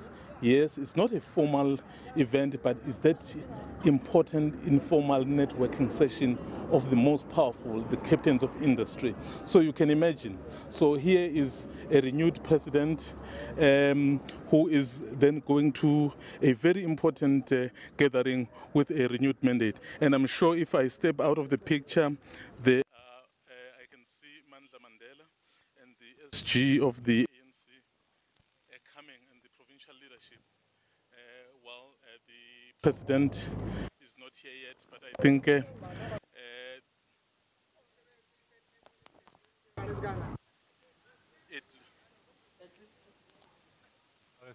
it looks like the SG is going to be the one addressing us. Let's take a listen.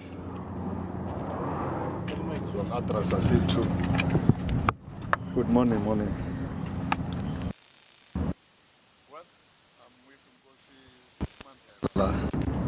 So I'm going to ask him to start first because besivakashile la njengabavakashi masivulela umnyango kufanele sizwe ke ukuthi sifika kanjani, and then I can talk to you after.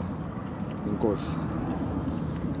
Well, good morning to everyone gathered here at the Mandela residence in Qunu. It is an honor and a great privilege for us as the Mandela family today to be welcoming the ANC President, Comrade Cyril Ramaphosa, together with the officials that are newly appointed from our 54th National Conference. 2018 has been declared as the year of remembering Comrade President Nelson Rolihlahla Mandela, as well as Umamu Albertina Sisulu. We as a family are very grateful that these two heroes and heroine of our struggle for liberation are this year being acknowledged and celebrated of their efforts. But we are particularly happy as the family of Mandela that Umamu Sisulu is being recognized. You would know that my grandmother, Noma Tamsang Antoko, Evelyn Mase, was a first cousin to Ubao Sisulu. So for these two families to be celebrated, it is really a humbling honor. And we applaud our ANC-led government and the ANC leadership. Today, they requested to come to visit Matiba's home, where his remains lay in Qunu, and they wanted to come and present themselves as the leadership to the family. Unfortunately, Umamu Nosizwe Grasa is not here with us because she is at home in Shilembeni in Mozambique.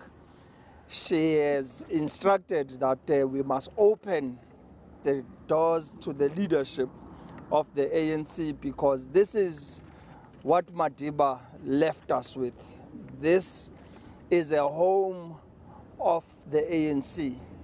And when they come to our humble home, we are overjoyed that they are coming to pay tribute to the father of our young democracy.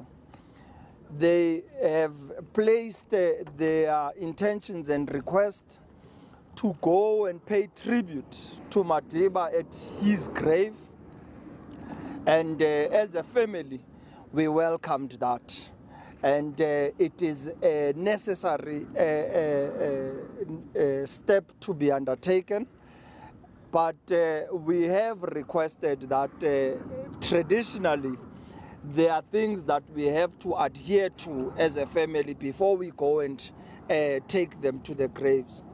Particularly, the first step is to call the Mandela family to come and inform them that there was a request made by the ANC which the family has welcomed. And we therefore need to go and inform Madiba in his place of rest that in a meeting that was held today, we together collectively with the ANC leadership and the family have identified the 11th of February as the day that we will go to Madiba's grave. As you know that on the 11th of February 1990, Madiba was released and he came out a free man from Victor Verster prison. Therefore, the request then made by the family was that if the ANC leadership can allow us to be able to attend to these traditions so that we are able to inform Madiba that they will be coming on this particular date. But also, once we have done that, there is also a ritual of washing ukuhlamba. That means we must slaughter an ox to wash the leadership when they come back from the graves.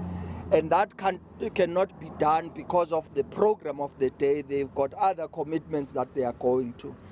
But it has been a wonderful occasion for us as the family today to officially welcome the ANC leadership to our home. And we want to wish them well on the celebrations on Saturday in East London and the year ahead of 2018, as we will be celebrating Umamu Sisulu as well as Unkosi Dalpunga, Nelson Rolihlahla Mandela. I thank you. Yeah. First. Well, it was a pleasure to really be so warmly welcomed by the Mandela family here. And as Nkosi Mandla has already indicated, the ANC leadership led by the president was here to say and request that we want to come to Mandela's grave. And that's why we understand that there are certain rituals and traditions to be followed. And therefore we agreed, as Nkosi has indicated, that on the 11th of February, it's an important day historically. And there will be other days like April 27, there will be other days like 5 December, 15 December, which we have actually talked about, so that as we have declared this year, the year of renewal and reconnecting with our people, our history, our ancestors, reconnecting back to our roots, we then decided that it is in order for us to come back and thoroughly prepare so that when we celebrate the year, 100 years of Nelson Mandela and Mama Sisulu, we do this across the entire country. But we recognize the Eastern Cape as one of the provinces with the legends and our leadership. And that's why we will be visiting various families today, Kwakuma, the family of Kuma and other families around here, as we have done in other provinces. So it was a welcome, and I think we are so much excited, and we are looking forward to moving forward and reconnecting with our people at the grassroots level. Thank you very much, guys. This was a very brief briefing. We don't think it necessarily requires more interaction. There will be that opportunity where there will be properly organized media briefing.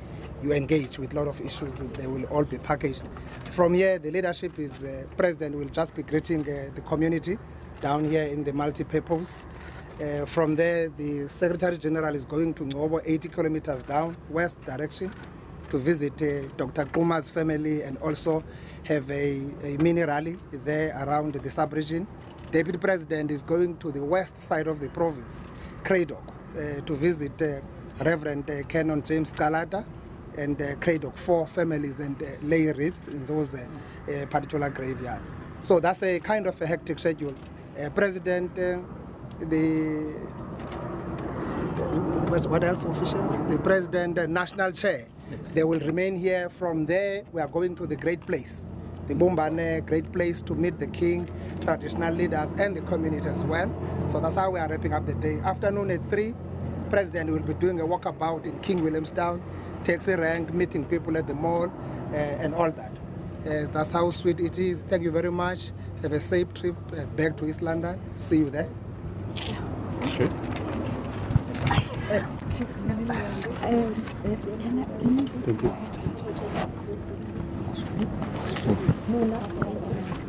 Thank you very much, guys. Thank you.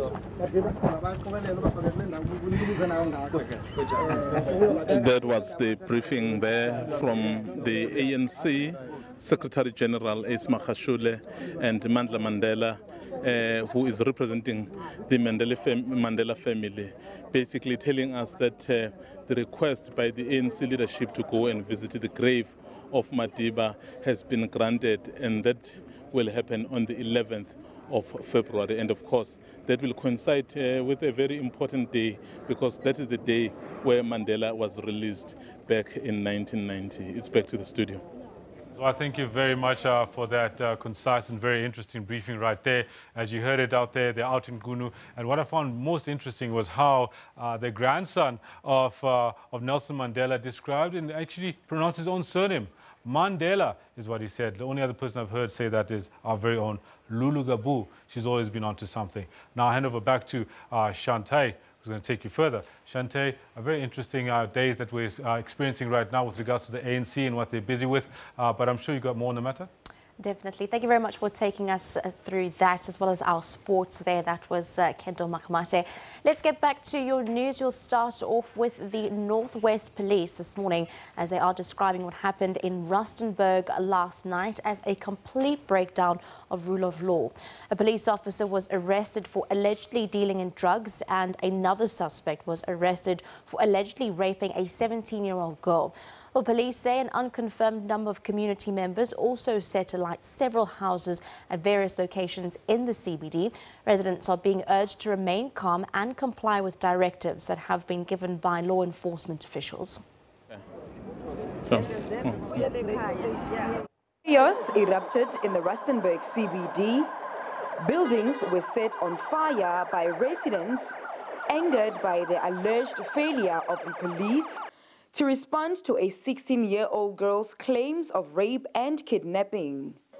Mother and daughter made the claims to the local taxi operators. The girl alleges she was locked up for 3 days in a house believed to be a brothel. She claims she was fed with drugs and repeatedly raped. None of the claims could be confirmed by the police. We no longer have trust in the police in Rustenburg because they work with these people. We no longer feel safe. The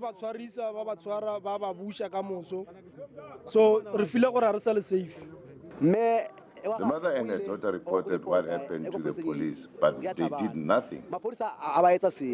Police are investigating a case of arson and public violence. No arrests have been made. The 2 foreign nationals implicated in the girls' claims are in police protective custody. Silwane Khachau, SABC News, Rustenburg. ANC in the city of Cape Town says it has been calling for a forensic report into alleged maladministration in the city. The Auditor General has withheld its report into the city of Cape Town's management pending several other ongoing investigations. Preliminary findings by an attorney firm have lifted the lid on alleged maladministration and corruption in the city of Cape Town, implicating Mayor Patricia de Lille and many other senior officials. The report has not yet been made public, but the SABC has it on good authority that the preliminary findings alleged maladministration running into millions of rands. Well, the DA's Federal Executive Chairperson, James Self, says the report makes some adverse findings into the city manager, the Commissioner of Transport Development Authority and de Lille. Well, Self says further investigations must be conducted. De Lille has rubbished some of the findings and has denied any wrongdoing. Well, a stampede has broken out at the Capricorn TVET College in Polokwane, where students have been queuing for admission for the 2018 academic year. Officials say 6 people have been hospitalized, one of whom was seriously injured, and a large number of students arrived on the campus earlier this morning, hoping to get the green light to study at the college this year. Well, the police say that the crowd management officers have been deployed to the area. Of course, Witness Tiva, our reporter, is on the ground. A very good morning to you, Witness. Of course, the only information that we've seen so far is information that has been circulating on social media, as well as that picture that you took that showed the security contingent holding back all those students. Please take us through what exactly transpired this morning. Yes, let me indicate that there was a number of prospective students for 2018, basically applicants. They came from various parts of the province to come and seek admission here, and also that the returning students also came to queue. That's where the whole problem started. Last night, the queues formed distances of more than 3 kilometers around the Capricorn TVET College. And this morning, students came in numbers, and the members of the public order police and private security personnel struggled to control the number of people who wanted to gain entry and ensure that they get registered for this academic year. As and when the security personnel were trying to control students who wanted to get in and register, that's where chaos started. And the authorities basically failed to control the situation. That's where we've seen the stampede, and about 5 prospective students for this academic year were left injured, and they've been rushed to the nearby Polokwane Provincial Hospital. What essentially now is the situation on the ground? I'm seeing that there seems to be many students still seated outside the TVET College. Is there any sort of other security contingent that has now been put in place? Yeah, let me indicate that there's still movement outside the Capricorn TVET College, despite that the college's management announced that the registration process will be suspended until further notice. And I've spoken to some of the parents who have indicated that they just received SMSs indicating that they must come back on Monday to again give it a try. And with me here is one of the prospective students who really came here to also seek admission at this particular FET college, TVET college, and her name is Gladys. Gladys, talk to us. What time did you start queuing here? We started yesterday around 6 a.m. in the morning. Yes, so around 8 a.m. the queue was long, and it was about 5 kilometers by 8 o'clock in the morning. So by 8 o'clock in the afternoon. So even now in the morning, we were still queuing. We were many students, so they told us to come on Monday at Peter Mokaba Stadium to register there. Because firstly we came on Monday, this Monday, and then they said we must come this Thursday. So this Thursday we came, and then they told us to come back again on Monday. So we don't know what's going on, whether they're going to help us or not. Yeah, that is the kind of frustration coming from some of the prospective students or learners who really came here to try and get admission for this academic year. Listening to ladies, you will hear that there's really frustration among. She's one of those who slept in the open air, hoping that they will be able to beat the queue in the morning. Indeed, thank you very much for taking us through that update. Of course, so Witness TV giving us the live update coming from Polokwane outside that Capricorn TVET College. Of course, speaking to him, he has confirmed that the management of Capricorn TVET College have said that registration has been closed, of course, up until Monday. Hopefully, we'll see a better controlled situation come Monday. For now, though, let's take a short break here on Newsroom. Do stay tuned.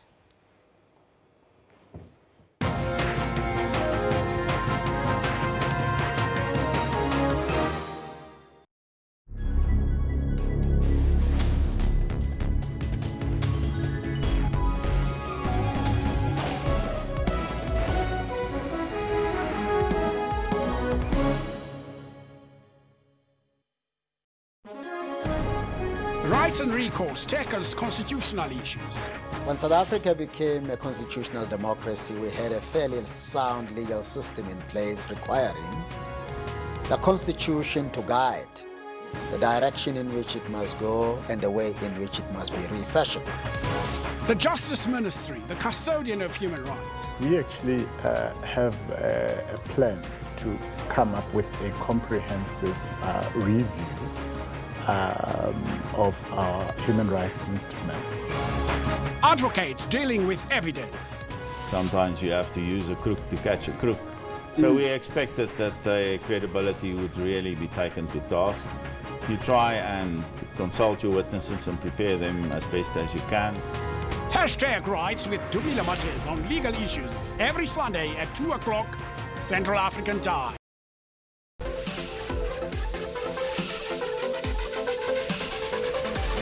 We pump up your energy, keeping you in action through sports updates while resting at home.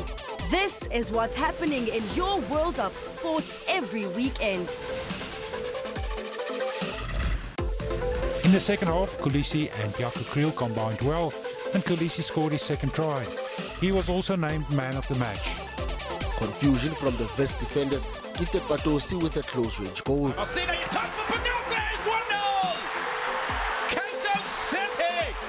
In the 10th round, he pinned a visibly fatigued McGregor on the ropes and hammered the Irishman before the referee stepped in to stop the bout.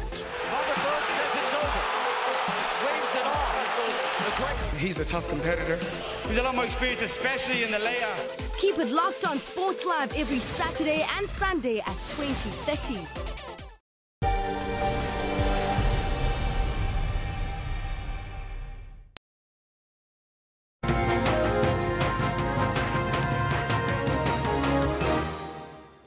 Welcome back. Well, Kenya's President Uhuru Kenyatta will meanwhile address the ANC's 106th anniversary in East London during his visit to South Africa. Kenyatta arrives in South Africa today. It will be his first foreign visit since his inauguration in November last year. Well, President Kenyatta will be the chief guest during the ANC-NEC meeting in East London. He is expected to give a keynote address touching on Pan-Africanism and the role of political parties in promoting democracy in Africa. Ahead of the ANC celebrations, Kenyatta will meet with President Jacob Zuma for bilateral talks. Kenya and South Africa are economic giants in their respective economic blocs. Well, business is booming in East London ahead of the ANC's 106th year celebrations. B&Bs and hotels are fully booked, and the province had to negotiate for more flights arriving and departing from East London due to the demand. An estimated 200,000 people expected to flock here this Saturday. The ANC holds its main January 8th celebration. Some have rented their houses for Friday and Saturday. Many around East London have taken to social media to advertise their private residences. The city is now full to capacity in terms of accommodation. And those spin-offs are also transcending to the neighboring cities such as Port Alfred and Great Kai. We work together with SAA to introduce one flight, which is 3:15 on Friday, leaving around about 6 o'clock on Sunday, which is going to extend the actual capacity of what SAA or SAA Link would carry in terms of its own passengers. They normally would send carriers which are below 140, but now they have sent somewhat a bigger, carrier capacity. But it looks like it's not only big businesses that are benefiting, even the smaller players are cashing in. When ANC people are here, there's more business, but days are not the same. Business is just picking up just a bit. We're just waiting for Saturday, and then business will be up to standard. The Eastern Cape is unable to quantify the monetary value yet. More people are expected to make their way to these stands on Thursday and on Friday ahead of the main celebrations on Saturday. Busisi Wejemsana, SABC News, East London. Well, the Progressive Youth in Business in the Eastern Cape has called on Finance Minister Malusi Gigaba to fast-track the implementation of radical economic transformation. Well, this emerged in a business breakfast held in East London, focusing on the role of entrepreneurs in unlocking the radical economic transformation. Our reporter Busisiwe Jemsana spoke to Finance Minister Malusi Gigaba after the breakfast briefing. Government has to provide conditions for young people to participate in the economy by removing barriers to entry, by deconcentrating the economy, providing greater support to the SMME sector. And there is a number of initiatives which have been taken in that regard, including, in the first instance, the public procurement legislation reform by National Treasury, which seeks to target, to ring-fence certain sectors of the economy to provide opportunities for black people to participate in those sectors. The Department of Small Business and Cooperatives Development is also working with the National Treasury, and even the private sector have set up an SMME fund that is aimed at assisting new entrants into the SMME sector. The SMME sector promises to create higher jobs, more jobs than the conventional sectors of the economy, but it also provides the opportunity for more people to participate in the economy, to be included.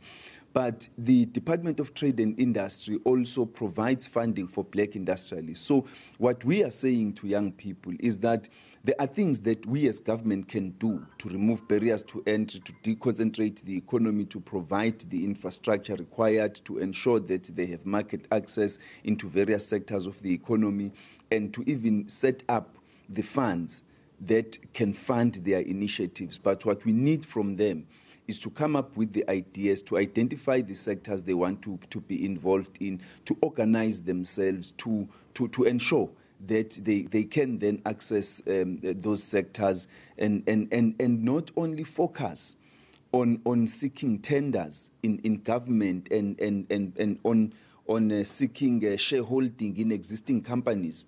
We want young people to become entrepreneurs and innovators, to come up with fresh ideas and take advantage of the Black Industrialist Program, because young people are the group in society that can provide more long-term and more sustainable entrepreneurial activity than you would get from elderly people who are close to retirement and are trying to make a retirement package as quickly as possible and therefore are least likely to embark on more long-term and more sustainable endeavors. Well, self-correction must be prioritized by the leadership of the ANC in honor of the role played by freedom fighters in the struggle against apartheid. Well, this was the message delivered late last night by former Minister in the Presidency, Esa Pahad. He was speaking at a memorial service for the late poet laureate Kiropetse Khositsile.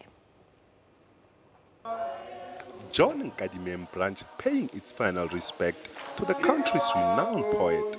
Professor Kyorapeze Khositsile died last week after a long illness. Now as the new ANC leadership begins its work, a call for them to pay more focus on the values of the party. This to honor the memories of fallen heroes who dedicated their lives for a democratic South Africa.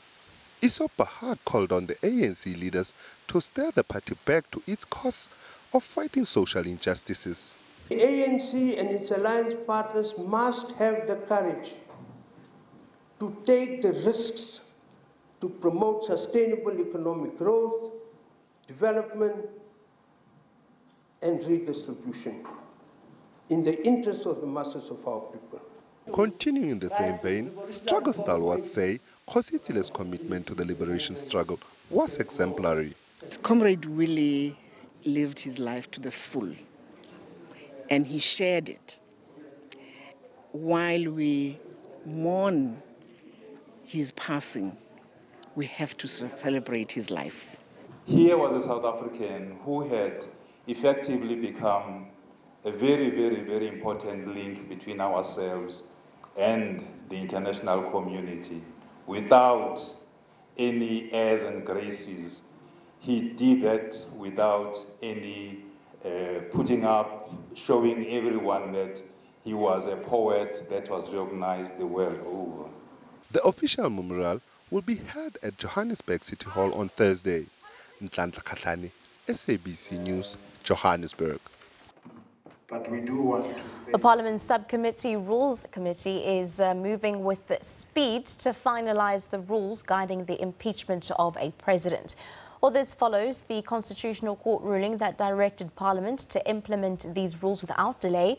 The committee has resolved to probe 3 options to undertake the impeachment process. Well, these include a panel of judges or an ad hoc committee of lawmakers or a combination of both. Other parties want clarity on violations that are impeachable, as well as the role of the Speaker in processing motions of impeachment. Meanwhile, the EFF says it wants the rules to be adopted next month and an impeachment motion tabled against President Jacob Zuma in March. The draft rules will be finalised by next Friday. Earlier, we spoke to constitutional expert Professor Peter Voss about the process of drafting rules for the impeachment of a sitting president. Let's have a look. The Parliament and the members of Parliament drafting the rules are bound by the Constitutional Court judgment. So the first thing you have to do is you have to see what the court said. And the court said you have to create a process where you're going to more clearly define what is a serious breach of the Constitution and the law. At the moment, that's a bit of an open-ended question. So they have to decide, then maybe they have to stipulate a list of criteria that will help them to decide what would constitute a serious violation of the Constitution or the law. And then they will have to decide who is going to make that decision.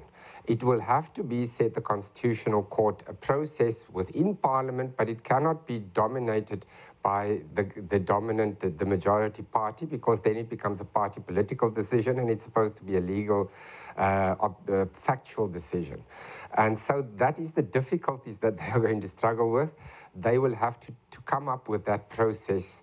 But it is for the committee to do so, the committee of all the representatives of all the political parties, and then they are hopefully going to agree on some process to go forward. Now, there was also a suggestion of a secret ballot. What do you make of that? Well, we know that the Constitutional Court has already said in a previous judgment that a secret ballot for the actual vote of no confidence, that is our Section 102 situation, might be required depending on the context, depending on the specific factors. So one would imagine that the same would apply for impeachment. But the court said in that previous judgment, the UDM judgment, that it is not in every case that the secret ballot is required. It will depend on the context. So I would imagine that the rules could allow for a secret ballot, but would not require it in every single case. That will be closest to what the Constitutional Court actually said. Now, we know that Section 89 of the Constitution, which allows for the removal of the president on grounds of a serious violation. Essentially, can you give us more details as to what actually constitutes a serious violation? Yes, so that is really at the heart of the matter. We don't really know what a serious violation is. I would speculate, and based on what I've read from other academic authors who've published articles on this, that you can make a distinction between violations of the Constitution, say, that has nothing to do with the personal failings of the president. For example, the president signs a law passed by Parliament, and it turns out that that law is unconstitutional. That happens every year, at least a few times. That would not be a serious violation. That would be different from something where the president would perhaps put him or herself in a position where there's a conflict of interest, where they use their position as president to get a financial gain or so on. That might be a serious violation of the Constitution, but there's a lot of stuff in between, and that's where the Committee of Parliament must now really think about what they must think about, and they must think how to define this more precisely. Otherwise, it will just be a political decision in any case, and it will not be a factual decision as the court in the latest decision said it should be. Now, Mr. De Vos, can you take us through, in the simplest of terms, the process? After the subcommittee agrees on the rules, what comes next?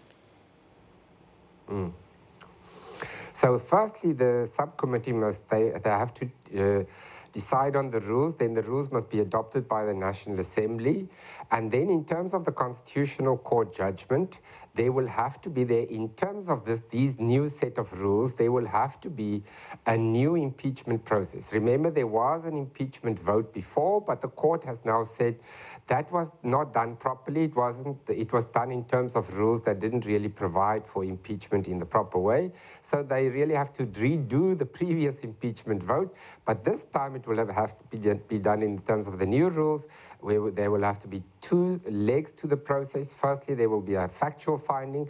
Is the president guilty of a serious violation of the Constitution or the law? Firstly, if the answer is yes, then it goes to the National Assembly, the whole National Assembly, and then everybody votes.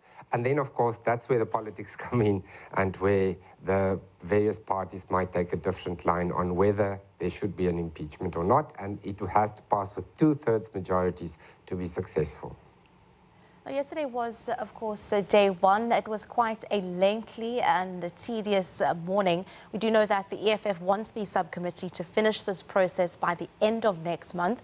Do you think that the subcommittee is going to meet the Constitutional Court's deadline? Well, the subcommittee obviously... Mandela, long live. Long live.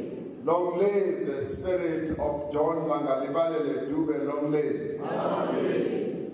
Long live the spirit of Albertina Sisulu, long live. Long live. Amanda.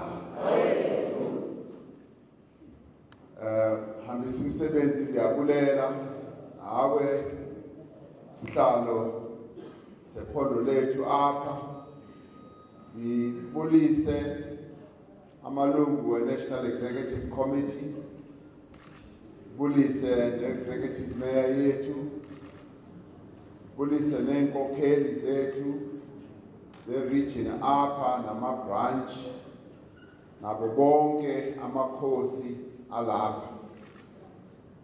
Njengoba senivile, sithe masibulise nje ngoba sesilindelwe ngale siyobona ukumkani namakhosi abatheni basilindile njengamanje.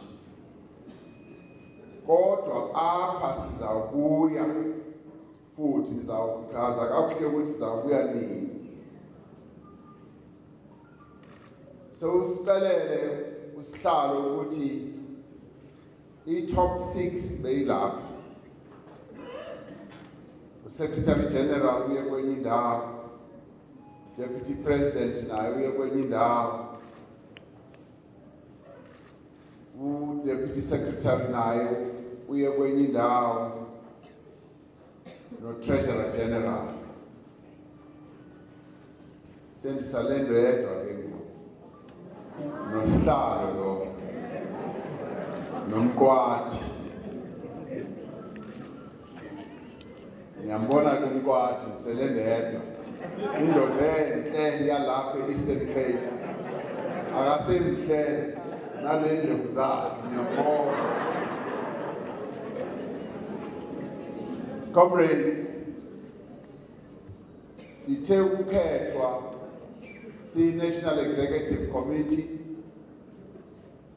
si-top 6 officials sathi i-January 8th celebration ukuzalwa ka-ANC sifuna ukuthi si-celebrate the 106th birthday ye-ANC in a different way, with a different style.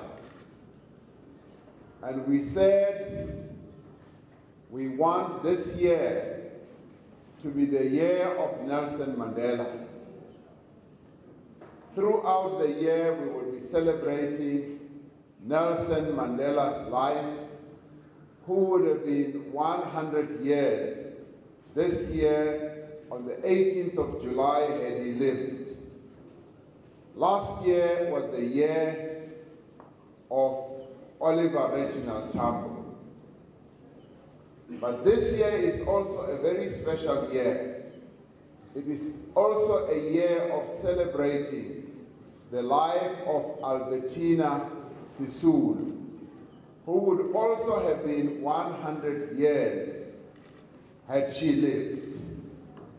So we've got a double celebration this year. Two of our most outstanding leaders as the African National Congress. On Saturday, the National Executive Committee will be delivering its January 8th statement, in which they will be laying out precisely how the ANC's program is going to unfold this year. But as part of that, we are celebrating Albertina Sisulu's life and Nelson Mandela's life the whole year. Sithe, kasi gqibukuthatha eso sigqibo sokuthi kube unyaka kaNelson Mandela and celebrate the birthday in a different style. Sathi, we want to go back to our roots. We want to go back and reconnect with our people. Sihambe yonke le South Africa as the African National Congress, reconnecting with our base, and our base is our people, meeting our people, conversing with them, interacting with them, reviving the African National Congress, revitalizing the ANC, and assuring our people that the new leadership that has been chosen is a leadership that is determined, prepared, and able to lead the struggle going forward for a better life, a struggle going forward to create jobs, to end poverty, and to reduce inequality in our country.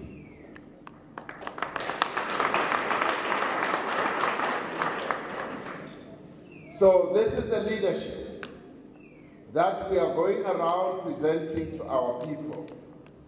But we also said we also want to reconnect with the deep roots of our organization by going to the grave sites of our past leaders, starting off with the founding fathers and mothers of the African National Congress throughout the country. We started off with Oliver Reginald Tambo's gravesite, where we laid a wreath. That was done by our national chairperson, Satuk Dibapo. We went to KZN, where we laid a wreath at the first president of the African National Congress, John Langalibale Dube. After that, we went to the homestead of Pixley Gaisa Kaseme, who was also a president of the ANC, but who is the one who came up with the idea of forming the ANC, together with Salt Laiki, Dr. Khubusana, and the others. We then went to President Gumede's gravesite in Maritzburg, and thereafter we visited Kingswelitini, and through that we were connecting with the traditional leaders of our people, because they are the ones who formed the African National Congress, who were there right at the beginning. Abefundisi namakhosi wethu are the ones who were there when the ANC was formed, and they gave their blessings. So we decided ukuthi sizawuya siyobona okumkani namakhosi ethu as well. Size apha e-Eastern Cape saqhubeka nalo msebenzi.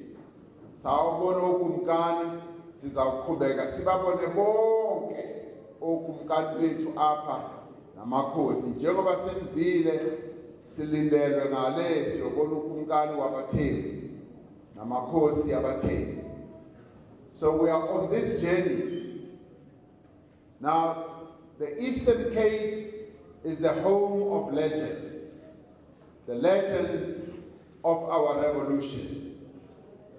And Kunu is the epicenter of the African National Congress, because here in Kunu lies the gigantic legend of our struggle, Nelson Rolihlahla Mandela.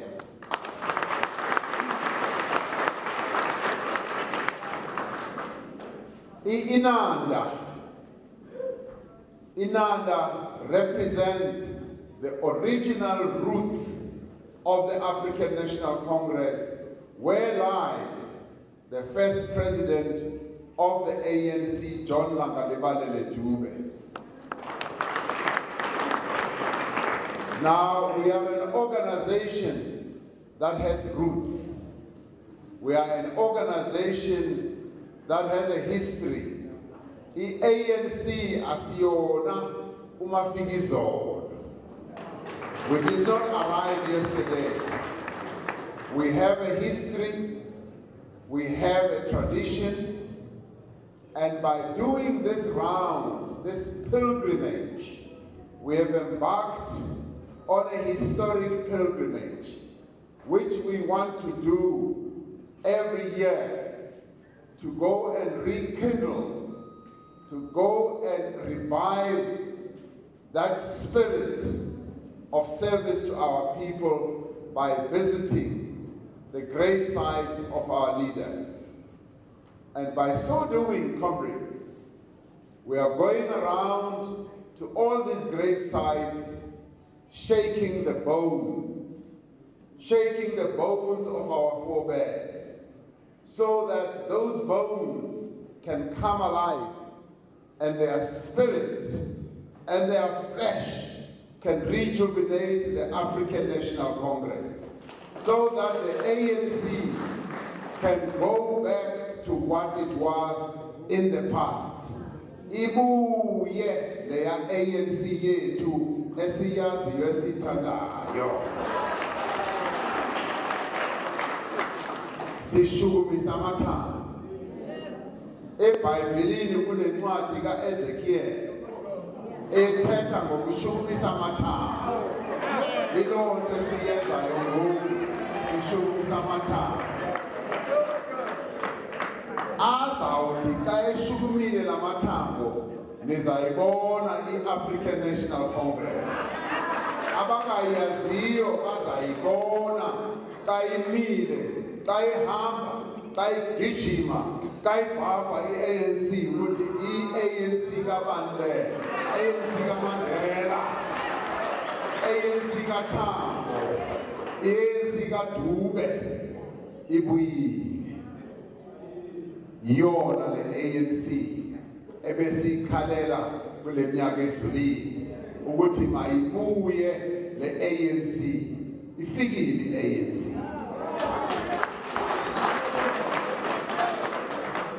Siphuma econferencini, besiphaya econferencini eNazareth.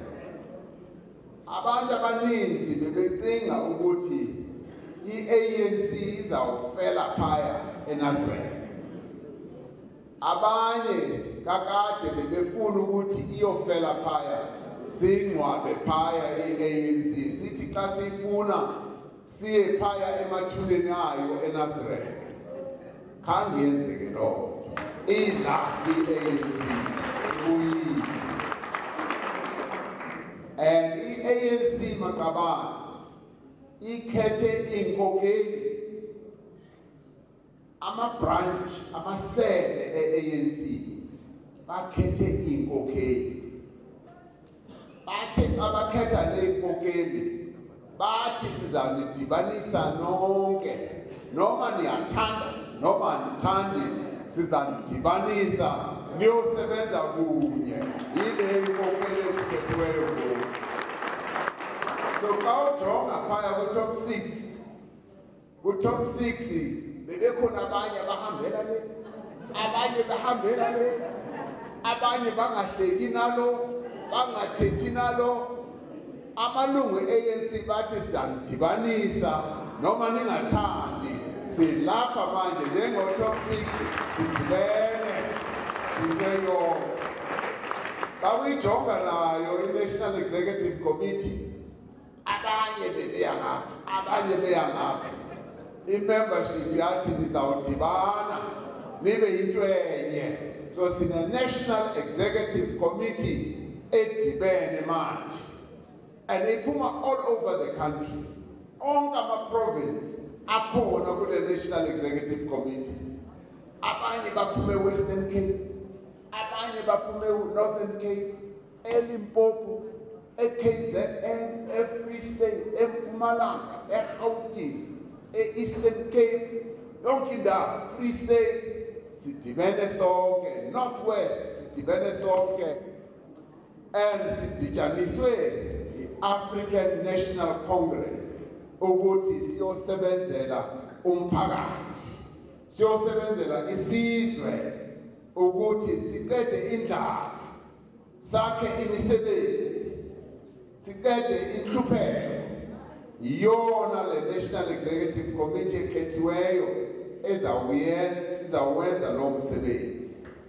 So this leadership conference,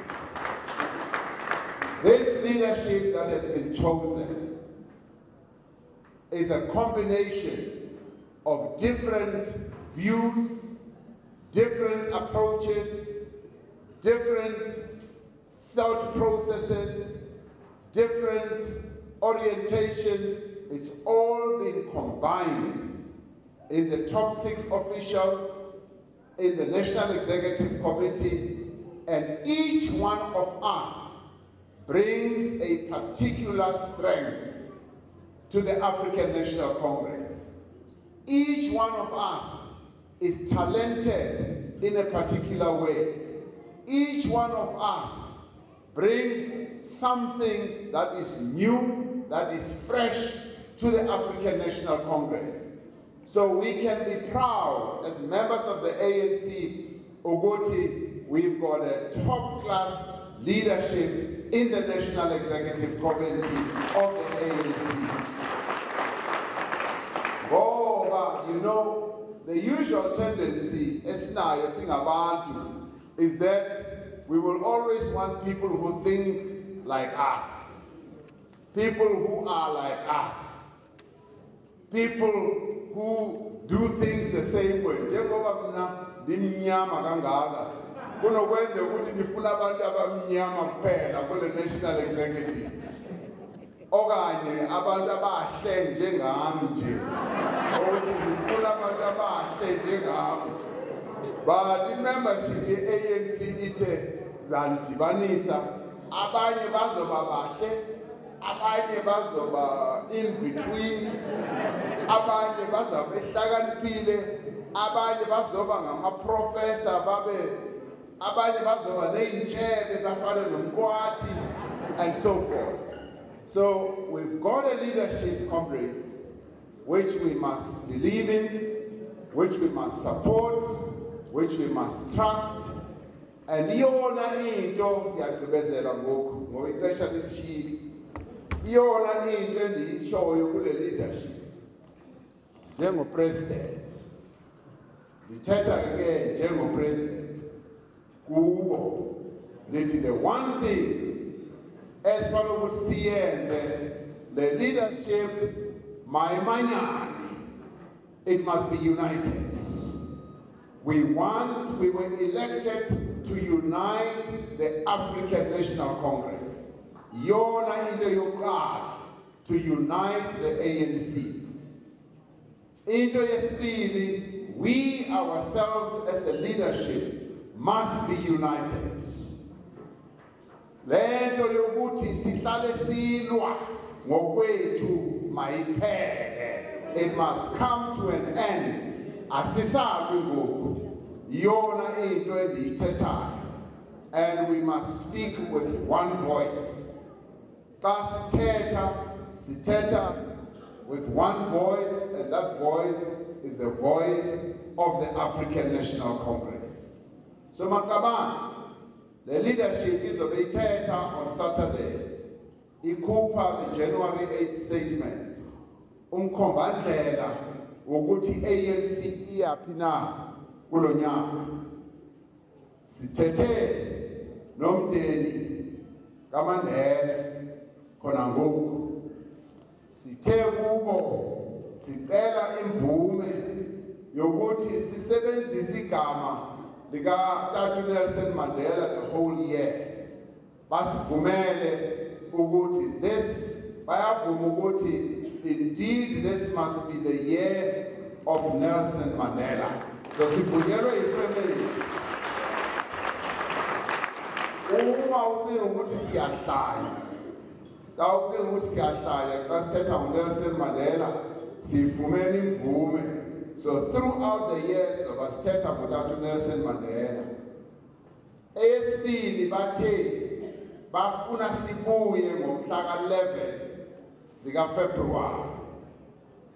Ngalo mhla ka-11 February wayekhutshwa utata Nelson Mandela eVictor Verster ukuthi sizocelebrate ukukhutshwa kwakhe ejele ngomhla ka-11 zikaFebruwari.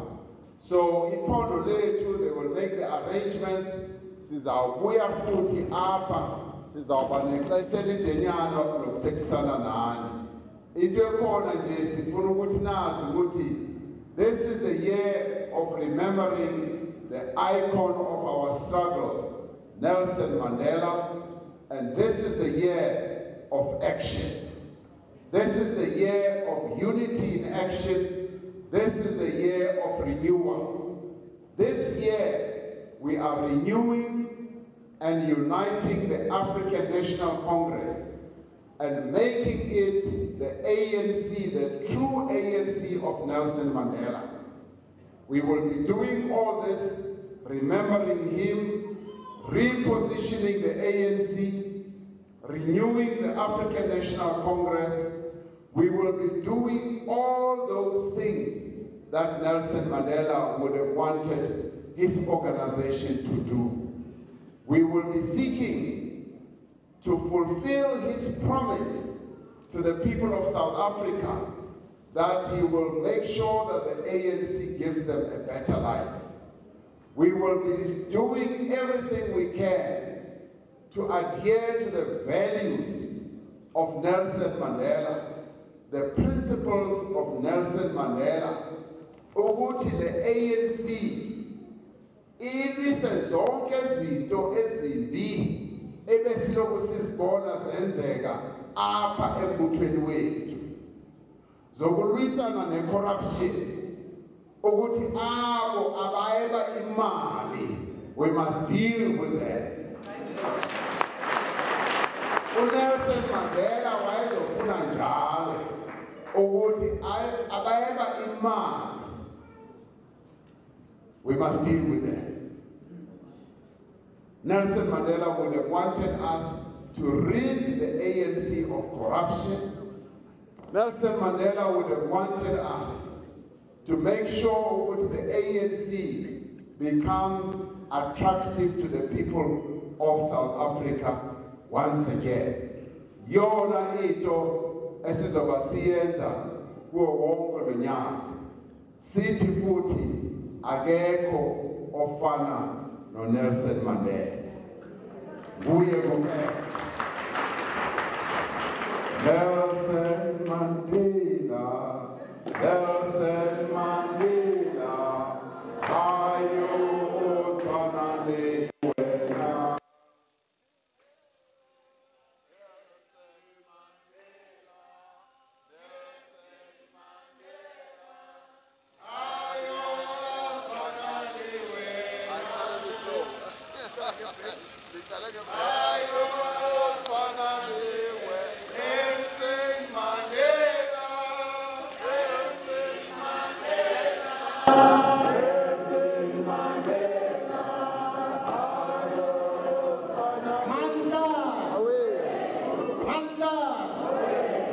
Atamera